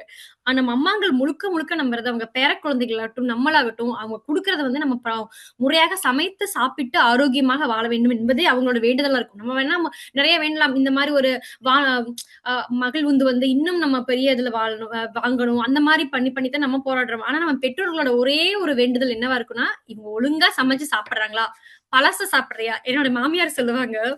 சாயந்தரம் நான் கேட்பேன், அம்மா மத்தியானம் செஞ்சீங்களம்மா அந்த பொரியல் எங்கம்மா? அது பழசு கண்ணு, பழசு எதுக்கு சாப்பிடுறேன்னு. ஐயோ, மத்தியானம் செய்தது சாயந்தரம் பழசு எப்படி ஆகும்? அவங்க இன்னும் ஆரோக்கியமா வாழ்றாங்க அப்படின்னா அந்த 3 வேளையும் சமைத்து சாப்பிடுவதுதான்.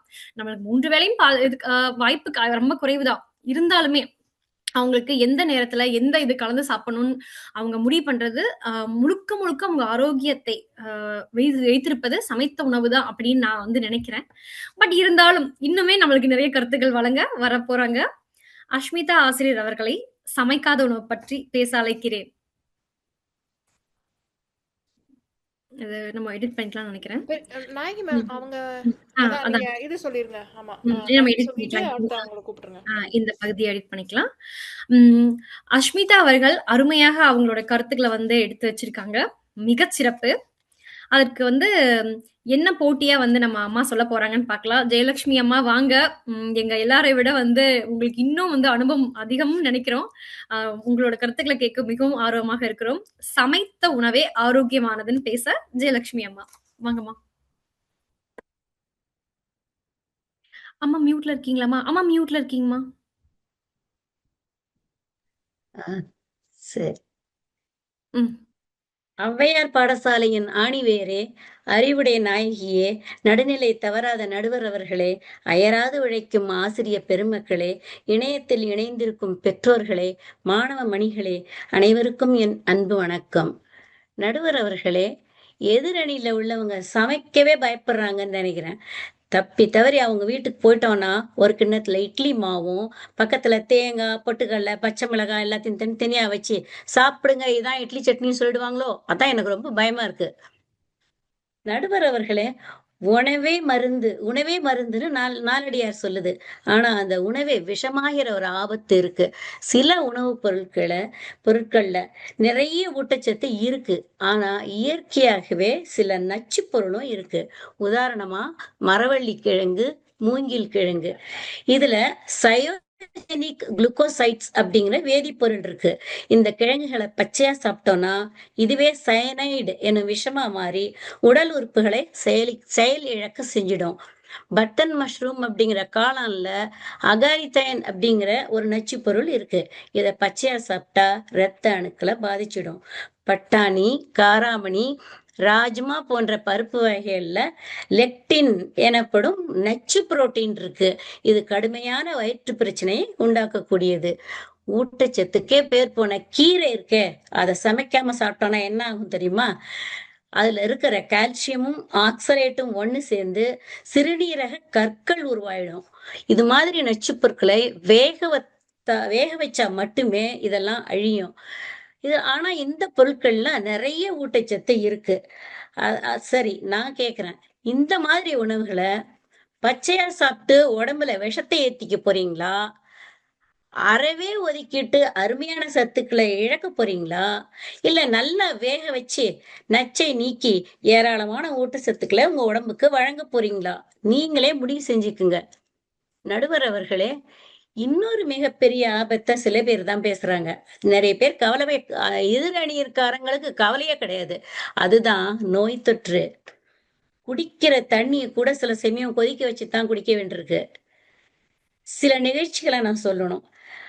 2003 லியாண்டர் பேயஸ் எனும் முன்னாள் டென்னிஸ் வீரர், அவரு புகழின் உச்சத்துல இருந்த அந்த நேரம், அவர் டீனியா சோலியம் அப்படிங்கிற டேப் வேர்ம், அதாவது நாடாப்புழுவின் தொற்றால நியூரோசிஸ்டிசர்கோசிஸ் அப்படிங்கிற பயங்கரமான நோயில கடுமையா பாதிக்கப்பட்டார். இதுல என்ன நடக்கும் தெரியுமா? மூளைக்குள்ள போய் புழு உட்காந்துக்கும். அவரு உயிர் பொழைச்சி வந்ததே பெரிய விஷயமா போச்சு. காரணம், சரியா சமைக்கப்படாத பன்றி இறைச்சியை அவர் சாப்பிட்டாரு. சரி, மாமிசம் உண்ணாதவங்க மகிழ்ச்சி அடைய வேணாம். ஏன்னா இதே நாடாப்புழு நம்ம அடிக்கடி சமைக்கிற முட்டைக்கோசுல கூட சில சமயம் இருக்குதான். அப்புறம் சாலம் நல்லா முட்டையில இருக்குன்னு சொன்னாங்க. அது இன்னும் நிறைய பொருட்கள்லயும் இருக்கு. சுத்திகரிக்கப்படாத பால், கீரை, அப்புறம் சலாத் காய்கறில போடுவாங்க. எல்லாமே பச்சையா இருக்கிற எல்லாத்துலயும் இருக்கும். இந்த கிருமியால இன்னைக்கும் அமெரிக்கா, ஐரோப்பா போன்ற நாடுகள்ல இன்னைக்கும் பெரிதா பாதிக்கப்படுறாங்க. அடுத்து ஈகோலை. இது பயங்கரமான கிருமி. இதனால ஆயிரக்கணக்கான உயிர்கள் பலியாயிருக்கு.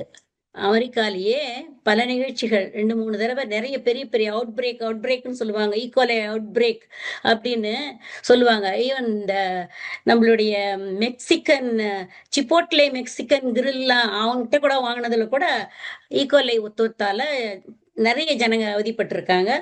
இந்த மாதிரி ஈகோலைனால நிறைய பேர் உயிரிழந்திருக்கிறாங்க. இது எதுல இருக்குன்னா, பச்சையா நம்ம சாலாதுல சேர்க்கக்கூடிய கீரையிலையும் அதை மத்த லெட்யூஸ் இதுலதான் இருக்கும். ஒண்ணு வாங்கினா ஒண்ணு ஃப்ரீங்கிற மாதிரி உணவோட இலவசமா வர்ற கிருமிங்க கடைசியில உயிரையே வாங்கிடுதுங்க. சமைப்பது சுவைக்காக மட்டும் அல்ல, அது நச்சை நீக்கி உயிரை காக்கும் ஒரு பாதுகாப்பு. நடுவர் அவர்களே, எதிர் அணியினருக்கு சமைக்கவே இஷ்டம் இல்லைன்னு நினைக்கிறேன். எனக்கு ஒரு சந்தேகம், சமைக்காம இருக்கிறத நியாயப்படுத்துறதுக்காக தான் பச்சை நல்லதுன்னு மந்திரம் மாதிரி சொல்லிட்டு இருக்காங்களோ? நடுவர் அவர்களே, நான் இங்க இருக்கிற எல்லாருக்குமே ஒண்ணு சொல்லணும்னு நினைக்கிறேன். ஓடி ஓடி 1000 வேலை செய்றீங்க, ஆனா சமையல்ல மட்டும் ஏன் சமரசம் செய்றீங்கன்னு தெரியல. மாலை நேரத்துல கணவனும் மனைவியும் சேர்ந்தே சமையல் செய்யலாம். குழந்தைகளையும் இணைச்சுக்கலாம். அவங்களுக்கும் சின்ன சின்ன வேலை கொடுக்கலாம். ஃப்ரிட்ஜ்ல இருந்து தக்காளி எடு, கருவேப்பிலை எடு அப்படிங்கிற மாதிரி பேசிக்கிட்டும் சிரிச்சுக்கிட்டோம் மகிழ்ச்சியோடு செய்யும்போது சமையல் ஒரு வேலையாவே இருக்காது. அது சுமையா இல்லாம ஒரு சுகமா இருக்கும்.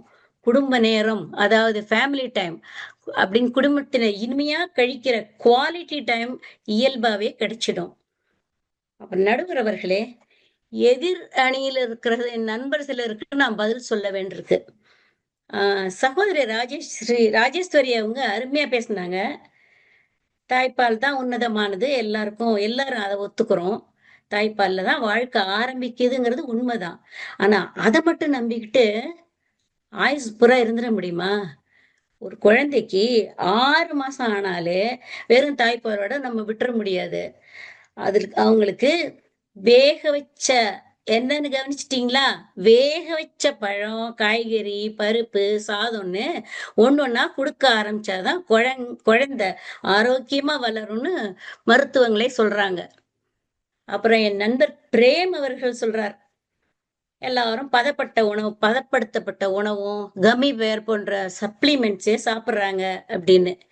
ஒரே ஒரு திருத்தம் நடுவர் அவர்களே, சாப்பிடுறாங்க அப்படின்னு சொல்லக்கூடாது, சாப்பிடுறோம் அப்படின்னு சொல்லியிருக்கணும். ஏன்னா நாங்க தான் பலவிதமான பருப்பு வகைகள், காய்கறி, மாமிசம், கிழங்கு வகைகள், மருத்துவ குணமிக்க பொருள்கள் இவை எல்லாத்தையும் சேர்த்து சமைக்க வேண்டிய முறையில சமைச்சு அரிசி உணவை கார்போஹைட்ரேட், புரோட்டீன், விட்டமின், மினரல் எல்லா ஊட்டச்சத்தும் எங்களுக்கு கிடைக்கிற மாதிரி பார்த்துக்கிறோமே. எங்களுக்கு எந்த சப்ளிமெண்ட்டும் தேவையே இல்லை. அப்புறம் நடுவர் அவர்களே, ஒரு நிமிஷம். இன்னொரு இந்த நச்சு பொருள் சொல்றதுல நான் ஒண்ணு சொல்லணும்னு நினைக்கிறேன். நிறைய பொருட்கள்ல இயற்கையிலேயே சில நச்சு பொருள்கள் இருக்கு. இயற்கையா ஊட்டச்சத்து இருக்கும் போதே நச்சு பொருள்கள்லாம் இருக்கு. அதுல மரவள்ளி கிழங்குலாம் சொல்லிட்டேனோ? சொல்லிட்டீங்கம்மா. சரி, சாரி. பரவாயில்லைங்கம்மா. ஓகே, சரி. நேரம் ஆயிடுச்சுன்னு நினைக்கிறேங்கம்மா. ஏதோ முடிச்சிடுறேன். நடுவர் அவர்களே,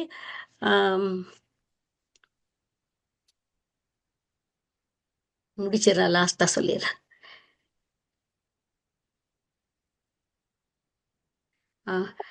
பலவிதமான காய்கறிகளையும் மற்ற சுவை கூட்டும் உணவுப் பொருட்களையும் சேர்த்து சரியான முறையில் சமைக்கப்பட்ட சத்தான சீரான உணவு, அதாவது பேலன்ஸ்டு டயட் தான் நம் உடலுக்கு உகந்த உணவு. இப்படிப்பட்ட உணவின் வாயிலாகத்தான் வலிமையும் வளர்ச்சியும் நோய்களிலிருந்து பாதுகாப்பும் நம் உடம்புக்கு கிடைக்கிறது.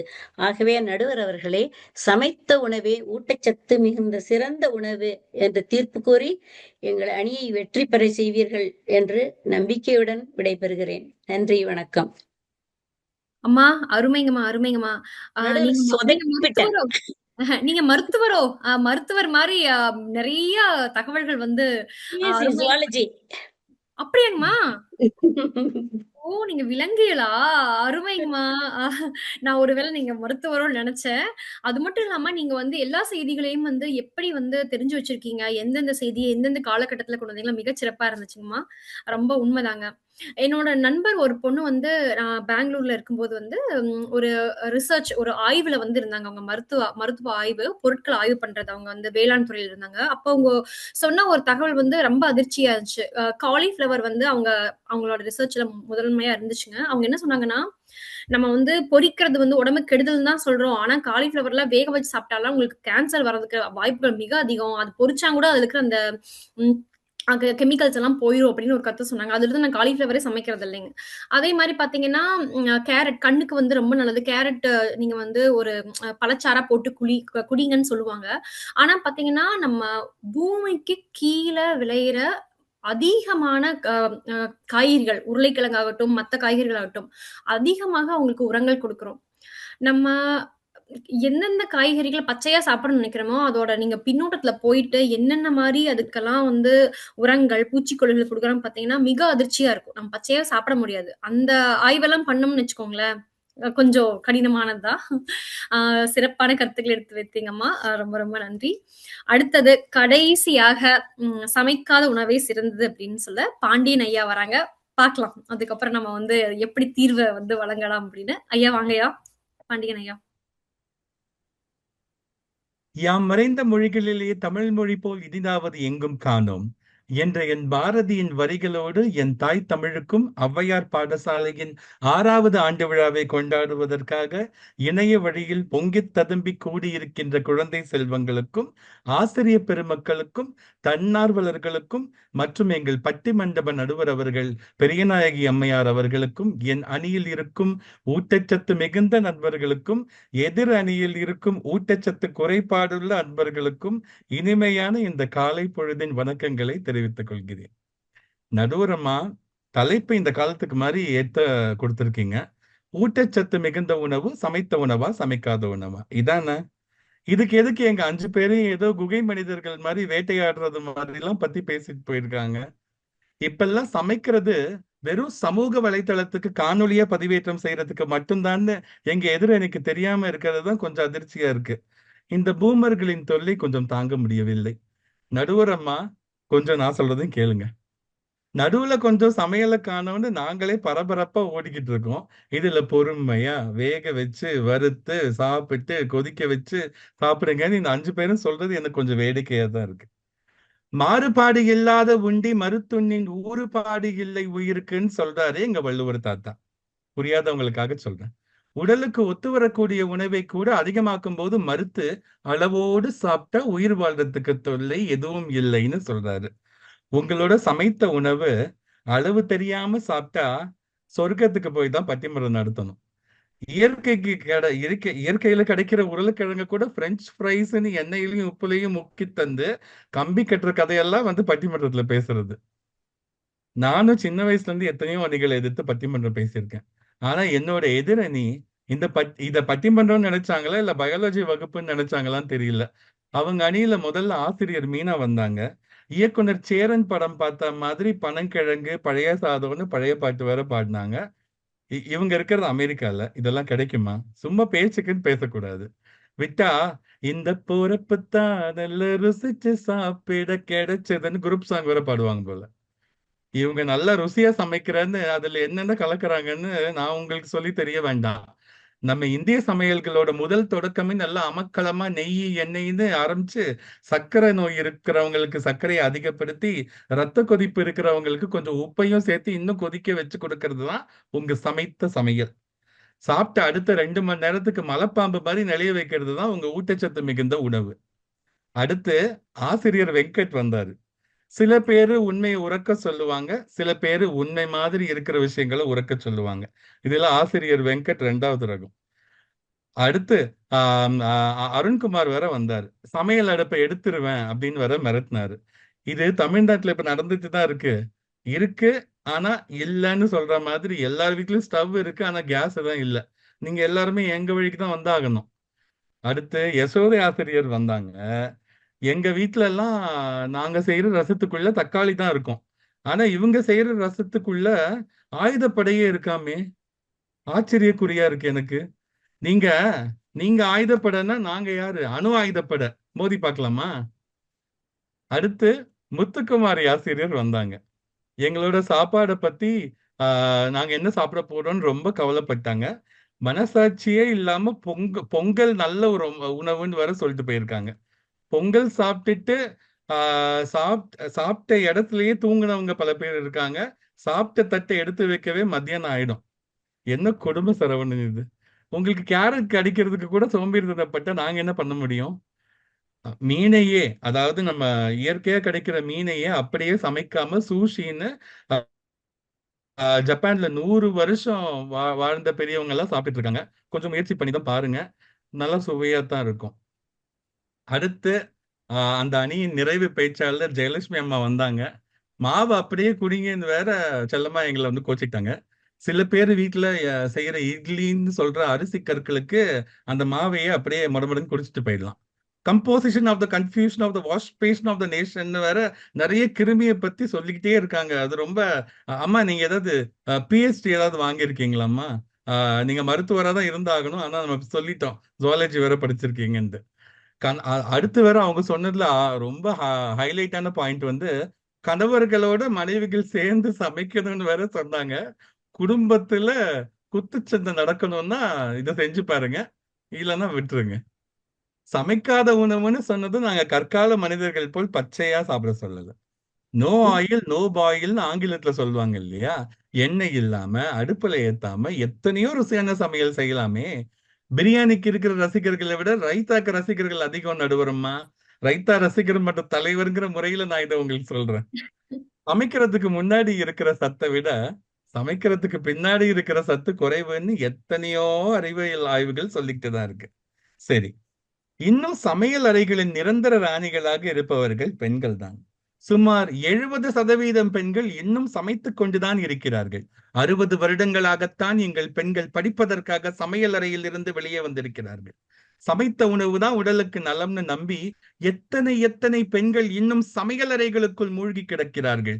அவர்கள் அனைவரும் சமைக்காத உணவின் அருமையை புரிந்து கொண்டு வெளியில் வந்து பல சாதனையை புரிய வேண்டும் என்று இந்த நல்ல நாளில் விரும்பி கேட்டுக்கொள்கிறேன். கடைசியாக சில விஷயங்களை சொல்லிட்டு என்னோட பேச்சை முடிச்சுக்கிறேன். சமைத்த உணவு சாப்பிட்டவுடன் வயிறு நிறையும், சமைக்காத உணவு சாப்பிட்டவுடன் வாழ்க்கை நிறையும். சமைத்த உணவு வாய்க்கு சந்தோஷம், சமைக்காத உணவு உடம்புக்கு சந்தோஷம். சமைத்த உணவு சாப்பிட்டவங்க ஓய்வெடுப்பாங்க, சமைக்காத உணவு சாப்பிட்டவங்க ஓடி விளையாடுவாங்க. சமைத்த உணவு சாப்பிட்டதும் பாத்திரம் தேய்க்கணும். யார் ரெடி? சமைக்காத உணவு சாப்பிட்டதும் கையை தேய்ச்சா போதும். சமைத்த உணவு மருத்துவரை நினைவுபடுத்தும், சமைக்காத உணவு ஆரோக்கியத்தை நினைவுபடுத்தும். சமைத்த உணவின் சுவை கொஞ்ச நேரம், சமைக்காத உணவின் நலம் நீண்ட நேரம். இப்படி இயற்கைக்கு மாறாக சமைத்து சாப்பிடுவதை விட சமைக்காத உணவுகளை உண்போம், மகிழ்ச்சியுடன் வாழ்வோம் என்று எங்களுக்கே தீர்ப்பு வழங்குனீங்கன்னா நடுவரம்மா, அடுத்த 1 வருஷம் உங்களுக்கு காஸ்கோல இருந்து எங்க அணியில இருக்கிற 5 பேரும் சொந்த செலவுல உங்களுக்கு காய்கறி வாங்கி தருவோம்னு வாக்குறுதிகளை மட்டும் கூறிக்கொள்ளாமல் அதை நிறைவு செய்வோம் என்று கூறிக்கொண்டு இந்த நல்ல வாய்ப்பிற்கு நன்றி பாராட்டி இடமமர்கிறேன். நன்றி, வணக்கம். பாண்டியன் ஐயா, இப்படி பயங்கரமா வந்து நீங்க லஞ்சம் கொடுத்தீங்கன்னா நான் என்ன பண்றது சொல்லுங்க? இப்ப உங்களுக்கு நான் தீர்ப்பு கொடுக்க முடியாதே. இப்ப தீர்ப்பு உங்க பக்கம் கொடுத்துட்டேன்னா எனக்கு வந்து பயங்கரமா லஞ்சம் வாங்கிட்டாங்க நாயகி அப்படிங்கறதா வரும். மிகச் சிறப்பான கருத்துக்களை வச்சீங்க பாண்டியன் ஐயா. மகிழ்ச்சியா இருந்துச்சு நீங்க கொடுத்த கருத்துக்கள் எல்லாம் கேட்கறதுக்கு. உண்மைதாங்க. இப்ப வந்து பாத்தீங்கன்னா நம்ம நிறைய நம்மளோட வாழ்வியல்களை மறந்துட்டோம். முக்கியமான ஒன்று விரதம். நம்ம நல்லா இப்ப பொருளாதாரத்துல நம்ம எல்லாருமே வந்து ஓரளவுக்கு பொருளாதாரத்துல பின்தங்கிய, அதாவது படித்து மேல வந்து குடும்பத்துல இருந்து வந்திருக்கோம். இப்ப வந்து பொருளாதாரத்துல நம்ம எல்லாரும் மிகச்சிறப்பா இருக்கறனால நம்ம என்ன பண்றோம்னா, நம்ம குழந்தைங்களுக்கு 3 வேளை என்ன 6 வேளை ஸ்நாக்ஸ் உணவு குடுத்துக்கிட்டே இருக்கோம். அந்த விரதம்ங்கிறத நம்மளே கொஞ்சம் மறந்துட்டோம். நான்லாம் அவ்வளவு விரதம் இருந்தவ தான். இப்ப விரதம்ங்கிறது பாத்தீங்கன்னா நாங்களே மறந்துட்டோம். நம்ம குழந்தைகளுக்கு சொல்லித் தரது இல்ல.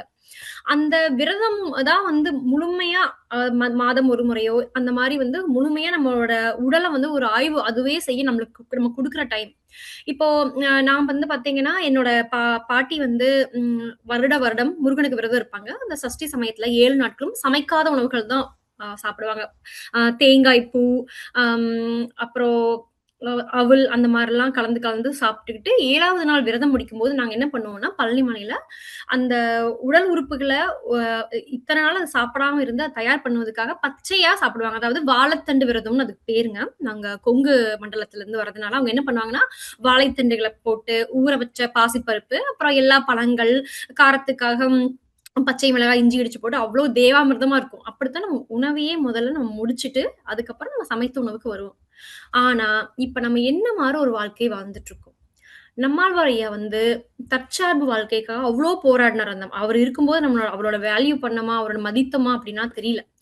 அந்த ஐயா தான் வந்து அவ்வளவு அவரோட வாழ்க்கையவே அர்ப்பணிச்சு நம்மளுக்காக வந்து உன்னுடைய உணவு எங்கிருந்து வருகிறது என்பது உனக்கு தெரியவில்லை என்றால் உன்னுடைய ஆரோக்கியம் உன் கையில் இல்லை அப்படின்னு அழகா சொன்னாங்க ஐயா.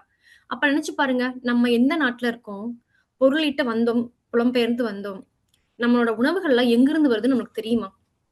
எவ்வளவுலாம் அது வந்து எத்தனை நாட்களா அந்த தோட்டத்துல இருந்து அது ட்ரக்ல ஏறி எவ்வளவு மைல்கள் பயணம் செய்து அதுக்கப்புறம் வந்து அவங்க பதப்படுத்தப்பட்டு நம்ம கைக்கு வரும்போதே அதுல எவ்வளவு ஓட்டுச்சு இருக்குன்னு தெரியாது. நம்ம வந்து ஒரு வாழ்க்கை வாழ்ந்துட்டு இருக்கோம், நம்மளும் சாப்பிடணுமே அப்படின்னு வாழ்ந்துட்டு இருக்கோம். இப்ப இதுல வந்து நம்ம வாழ்ற கால சூழ்நிலையில பச்சை எடுத்துக்க வாய்ப்பு இருக்குங்களா? என்னோட நண்பர் ஒருத்தங்க, நான் நிறைய இப்ப வகுப்புகள் எல்லாம் கலந்துகிட்டு இருக்கேன். ஏன்னா இது வந்து ஒரு என்ன சொல்றது 40க்கு மேலேங்கிறப்ப நம்ம அதிகமா உடல் ஆரோக்கியத்துக்காக பண்றதுக்காக நிறைய வகுப்புகள்லாம் போய் தெரிஞ்சுப்போம். அதுல அவங்க என்ன சொல்லுவாங்கன்னா, காலையில் நீங்க வந்து பச்சை உணவுகள் தான் சாப்பிடணும்ட்டு. அப்போ என் நண்பர் ஒருத்தர் பகிர்ந்துகிட்டாரு. அவர் வந்து இந்த மாதிரி வகுப்புகள் போயிட்டு கேரட் பழச்சாறு இந்த மாதிரி நிறைய எடுத்தாரு. அவர் விரைவிலே வந்து இப்ப நம்ம எல்லாரும் பேச அதிகமான ஒரு எதிரி தெரியும், புற்றுநோய் வந்து இறந்துட்டாரு. அந்த ஆராய்ச்சி பண்ணி பார்த்ததுல அவர் எடுத்தது ஆர்கானிக்னு வாங்கியிருக்காங்க, இயற்கை சார்ந்ததுன்னு. ஆனா யாருக்கும் தெரியாது இல்லைங்கன்னா, இயற்கை சார்ந்த உணவுப் பொருட்கள்ங்கிறது தமிழ்நாட்டு மீன்ஸ் நம்ம ஊர்ல வந்து நம்மளுக்கு ஒரு ஒரு விளக்கம் இருக்கும். இயற்கை சார்ந்த உறவுகள்னா நம்ம மாட்டுச் சாணங்களை போட்டு வருவதுன்னு. ஆனா மற்ற நாடுகள்ல அவங்களோட டெஃபினிஷனே வேற. அவங்க இயற்கை சார்ந்தன்னா இப்ப கோழி உரங்களை போறோம்னு வச்சுக்கோங்களேன், அந்த கோழிகளுக்கே நம்ம வந்து நூற்றுக்கணக்கான மருந்துகள் ஏற்றுறோம். கரெக்ட்டுங்களா? இது வந்து ஒரு பெரிய வந்து ஒரு தலைப்பு. இத வந்து பேசிக்கொண்டே இருக்கலாம். இரவு பகலா பேசிக்கொண்டே இருக்கிற மாரி ஒரு தலைப்பு தான். பட் இருந்தாலுமே நம்ம வாழும் கால சூழ்நிலைகள்ல இது வந்து ஒரு சாத்தியமா? பச்சையா சாப்பிடுறது சாத்தியமா? நம்ம ஊர்ல போய் பண்றோம். அது மட்டும் இல்லாம நம்ம ஊர்ல பார்த்தீங்கன்னா, சரிசமமான நேரங்கள் இருக்கும். இரவும் பகலும் சரியான நேரம் இருக்கும். சோ எப்பொழுதுமே பார்த்தீங்கன்னா, முருங்கை மரம் வச்சிருக்கோமா? எல்லா நாட்களும் வரும். வாழை மரம் இருக்கா? நம்ம அந்த பூவ பார்க்கலாம். ஆனா நம்ம வாழும் அயலகத்துல இப்போ நிறைய பேர் வீடு வாங்கி இருக்கோம். நம்மளோட பின்தோட்டத்துல வச்சோம்னு வச்சுக்கோங்களேன், வாழை மரம் வரும். ஓரளவுக்கு அந்த பூங்க தள்ளுறதுக்கே நேரம் இருக்காது. 7லிருந்து 8 மாதங்கள் மட்டுமே வந்து நம்ம வந்து காய்கறிகளை விளைவிக்க முடியும். நிறைய மாகாணங்கள்ல தெற்கு மாகாணங்கள்ல கொஞ்சம் அதிகமா விளைவிக்கிறாங்க. அப்ப ஒருவேளை நீங்க பச்சையா சாப்பிட்டாலும் உங்க தோட்டத்துல இருந்து உங்க கண்ணு முன்னாடி நீங்க போட்டு வர்றது வேணா பச்சையா சாப்பிடலாம். மிச்சப்படி நம்ம பச்சையா சாப்பிட வாய்ப்பு இருக்குங்களா? அதிகமா குரோகர் பெரிய பெரிய கடைகள்லாம் பாத்தீங்கன்னா ரீகால்னு பண்ணுவாங்க. அவங்க எதை ரீகால் பண்றாங்க? முக்கியமா சமைக்காத இந்த லெட்யூஸ் அந்த மாதிரி நம்ம சமைக்காம நம்ம சாலட்ல சேர்த்துக்குவோம் இல்லைங்களா, அந்த மாதிரி பொருட்களை தான் பண்றாங்க. இவ்வளவு நடைமுறை சிக்கல்கள் இருக்குது நம்ம இந்த உணவுல. ஆனா இது வந்து பாத்தீங்கன்னா ஒரு பெரிய தலைப்பு தான். மேபி ஒரு நிமிடம் இதை பத்தி பேச விரும்புறேன். இது வந்து ஒரு உலக அரசியல் தான். நான் ஒரு 30 வருடங்களுக்கு முன்னாடி பாத்தீங்கன்னா, நான் ஊர்ல இருந்து கோயம்புத்தூர் பஸ் எல்லாம் போகும்போது அங்க ஒரு ஆஸ்பத்திரி, இங்க ஒரு ஆஸ்பத்திரி 2, 3 தான் இருக்கும். இப்ப போனீங்கன்னா மனசு அப்படியே வலிக்குது. ஏன்னா எல்லா பக்கமும் ஆஸ்பத்திரிங்க. ஏன்னா அவங்க வந்து திட்டமிட்டு 40 வருடங்களுக்கு முன்னாடியே அப்பதான் உரங்கள் வந்து வருது. நம்ம ஊர்களுக்கு கிராமங்களுக்கு வந்து உரங்கள் வருது. உரங்கள் போட்டாதான் விவசாயம்னு சொல்லி ஒரு புரட்சி வந்துச்சு. அப்ப ஆரம்பிச்சது. இப்ப பாருங்க, இப்ப அனைவரும் என்னுடைய பெரியம்மாள் இருந்து மனது ரொம்ப வலிக்குது. அவ்வளவு பேருக்கு வந்து புற்றுநோய்கள். அவ்வளவு இப்போ நம்ம தலைமுறைகளை பாத்தீங்கன்னா அதிகமான நேரம் எங்க செலவழிக்கிறாங்க தெரியுங்களா? பெற்றோர்களுக்காக மருத்துவமனையில தான் செலவழிக்கிறாங்க. அவ்வளவு ஒரு கொடுமையான நிகழ்ச்சி போயிட்டு இருக்கு. அந்த உரங்கள் கொண்டு வந்தும் பாத்தீங்கன்னா நல்லா வாழ்ந்தாங்க விவசாயிகள் பாத்தீங்கன்னா கிடையாது. ஒரு குறிப்பிட்ட காலம் நம்ம பார்த்திருக்கோம் விவசாயிகள் தற்கொலைன்னு. அதுக்கப்புறம் இப்ப யார் அதிகமாக நன்றா வாழ்றோம்னு பாத்தீங்கன்னா காப்பீடு. சோ இது ஒரு பெரிய உலக அரசியல். ஏன்னா நம்ம 3 வேளை உணவு இருந்தாமல் இருக்க முடியாது. அந்த உணவை வச்சுதான் இந்த உலகமே வந்து உலக அரசியல் ஆடிட்டு இருக்கு. இதில் நம்ம புரிஞ்சுக்கிட்டு நம்ம நல்லா பச்சை உணவுகள் சாப்பிடணும் அப்படின்னா நம்ம கடைசியா நம்ம ஊருக்கு தான் போயிட்டு தோட்டங்காட்டுல உட்காந்துக்கிட்டு அப்படித்தான் விவசாயம் பண்ணி வாழ முடியும். ஆனா சமைச்சு சாப்பிட்டாலும் ஊட்டச்சத்து வந்து முழுமையா கிடைக்குதானா அது கிடையாதுதான். ஒத்துக்கிறேன். அது வந்து முழுமையா ஊட்டச்சத்துக்கள் குறைவுதான். ஆனா நம்ம அட்லீஸ்ட் நம்ம குறைந்தபட்சமாவது நம்ம நோய்களை குறைக்கலாம். உணவுச்சத்து 100% நம்மளுக்கு ஊட்டச்சத்து மிக்க உணவு கிடைக்காட்டியும் அது 50% ஊட்டச்சத்து இருந்தாலும் பரவாயில்லை. ஆனால் மத்தது கொஞ்சம் குறைக்கப்படுமே அப்படிங்கிறதா இருக்கு. உங்களோட நேரத்தை எடுத்து 2 தரப்புகளும் அவ்வளவு ஆதாரங்களையும் ஒரு அறிவு களஞ்சியமாக செய்திகளையும் கொடுத்தீர்கள். மிக சிறப்பாக இருந்த இந்த பட்டிமன்றம். மிகவும் பெருமை கொள்கிறேன் நான் நடுவராக இருப்பதற்கு. இருந்தாலும் தலைப்புன்னு பாத்தீங்கன்னா 2மே கொடுக்கணும். காலகட்டத்துக்கு தகுந்த மாதிரி தான் மாத்த முடியும். இந்த கால சூழ்நிலையில் நம் சமைக்காத உணவை சாப்பிடுவது மிகவும் ஒரு சவால் வாய்ந்ததாக நம்ம ஆரோக்கியத்திற்கு ஒரு கேள்விக்குறியாக இருப்பதால் சமைத்த உணவே சிறந்தது என்ற தீர்ப்பை வழங்குகிறேன். நன்றி.